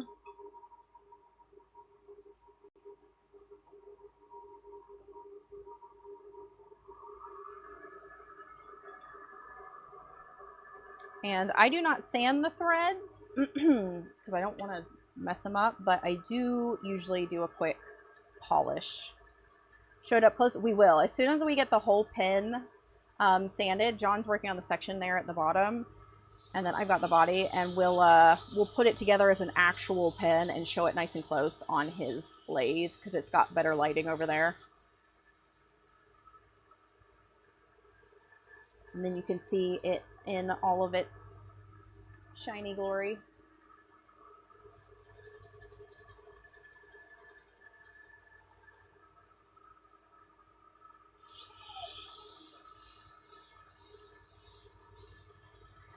So this way that I sand on these, of doing more of a pinch kind of thing, I do not do that on the section. Hit me with some 6.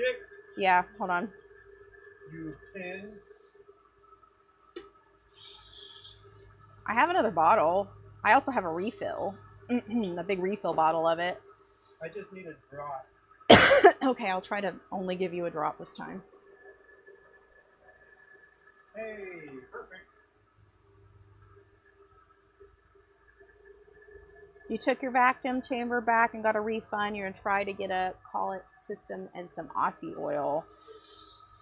Nice. Glad you were able to get a refund after it broke on you. John, do you have a preference in collet system? This one. I like this one better than that one. Just the PSI one, not the Beetle. Okay, so mine both serve the same purpose. Mine's a Beal collet system. John prefers You got the box right there. Yeah, I know I do. I've got the other box over here. John's is the PSI version. That's what he said. Both are good though. Mine doesn't Do you bother. want to use these little handles, or do you want to use one of those?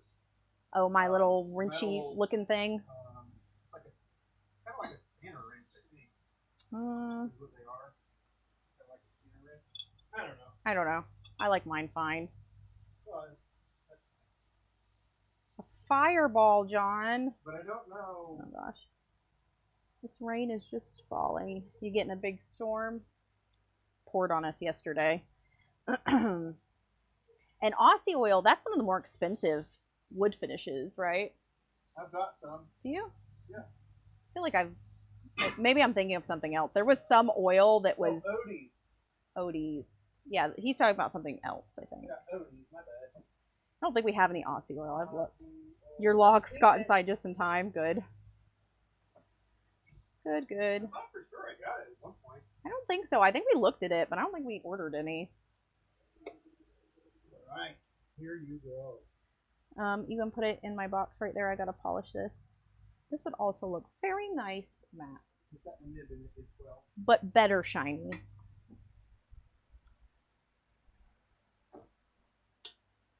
I need to order. Is that low lustra right there? Low lustra. Oh. Can't go being mean now. Mean? Mean? Yeah, I'm making a joke. Someone else's expense. But really, I don't think you can go wrong.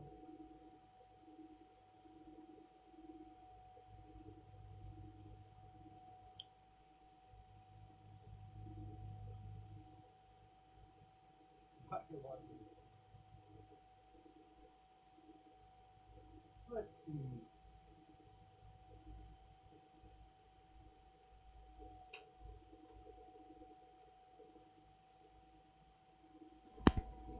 All right. Well, this is juiced up a little bit more. No, your mic? Can you hear me? Okay, I'll be about done here in a minute anyways. That's all right. We'll wrap it up at that point. Show the pin, show the blanks. Wrap it up. Zap it up. Yeah, I need to get a few more of the diamond painting pens sanded today. Me too. I'll help. Ooh, help would be wonderful. Yeah. I do have tomorrow too, but I just need to be not. Well, do you want to just continue the stream and sand dots? Oh, you can. Divide and conquer. Yeah, but I'm done being. I'm done. What? I'm done. Now we both talk. No, I'm done. Yeah. No. Okay. My throat kind of hurt. All right. I'm just done. Well, this has been the Abby special. Yeah. Unintentional. Yeah, we didn't plan on it. I didn't plan on it. That's what unintentional means. It's closer that way. Oh, I see it. Okay, you want to swing this one back around? I'm going to go to your lathe. Will you put your camera on top? Sure. Come on back. All right, so keep in mind this has not been cleaned yet. So it's still a little, there we go, a little dusty. Will you put that camera on top? Or bigger, or whatever.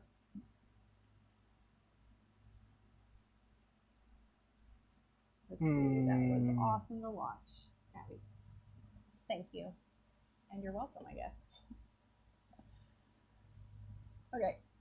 All right. It should be pretty good. Yeah. All right. So we're gonna call it the Alchemist. It Keep an eye on what your frame is. is black and white and color shift all over. The black and white swirled really cool. Let's see. Can you see the green to purple color shift effect? I can't tell from the camera here. We're gonna go real close. Sorry. Not that camera. This one. Can you see the color shift? I can't tell. I can see it in that one. You can see it in the other one. So yes. A little bit, yeah. I think so. It depends on the lighting, but yeah, it's got a very pretty teal kind of green that color shifts in the Why purple. don't you just flip it upside down and then do it the same way you were just doing it? Is that really going to do anything? I don't know. Oh, yeah, it shows purple now. Oh, you can see the purple from this angle? Yeah. We'll go back to the top. This part? Well, no, I was talking about the barrel, but yeah, I saw a little bit in there. That's the bottom. Well, the top in this configuration orientation. Yeah, all right. Here we go. There's the section that John sanded. We've got a Joe number 6. This is a flex nib that has turned into a tester because it exploded all over John at a pin show. So, yeah, you can see it's so hard to pick up, but you can see like the little hint of like the purpley color shift going on in certain light. Looks good. Looks great. Woohoo! Here we go. Fountain pen. Good work. You'll take a red one like that. I actually have a very cool. Crap. My bad. It's like a bronzy. Here you go. Take a sit right there for a sec. No. Well, you're talking. No more just a sec. Everybody loves you. No more just a sec. Well, I don't know what you want me to say because you're still talking. Well, I'm answering. I know. I have a really cool color shift that is like this bronzy, orangey red that goes to gold. I need to order more of it before I can make blanks. But red, black, gray, and white. Okay, so you both kind of want the same thing. I'll do that because it's very cool. One of it is a color shift from Eye Candy. It's called Red Rum. Red Zed. I think it's the whole murder backwards. Anyways, it's a cool, very dark color shift. But then the cooler one, I think it's called Flare, and it's amazing. But I don't have enough of it to do a whole set of blanks with. But black, white, and like the color shift red. And then the way that the black and the white swirls when I pour it like this, I don't know if it's gonna... That one's not as good. All right, fine. Well, where it swirls together right here, which is not showing up here the way I want it to, turns kind of gray. Red wine, like that deep kind of burgundy color. Yeah. Okay, well, I'll put that on my list too. I'm gonna give John, here's your test nib back. How he loses them. I'm drying. I know, it's hot. All right, guys. Well, I had a fantastic time. You did. Thank you for putting up with me in my hours of talking and John leaving. Yeah. And you had a good stream. Go me.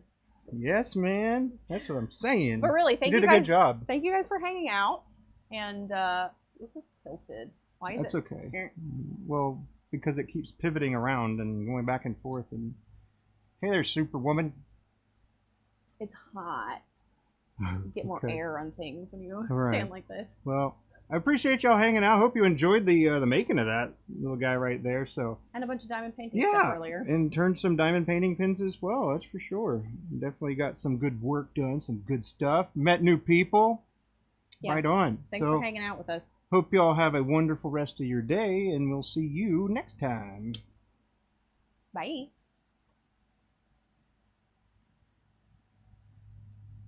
Wasim! We're Bye, logging Wasim. off. See you next time. Thanks, Vinny. Yeah, Thank you, Vinny. Big Mac. Bye, Lawrence.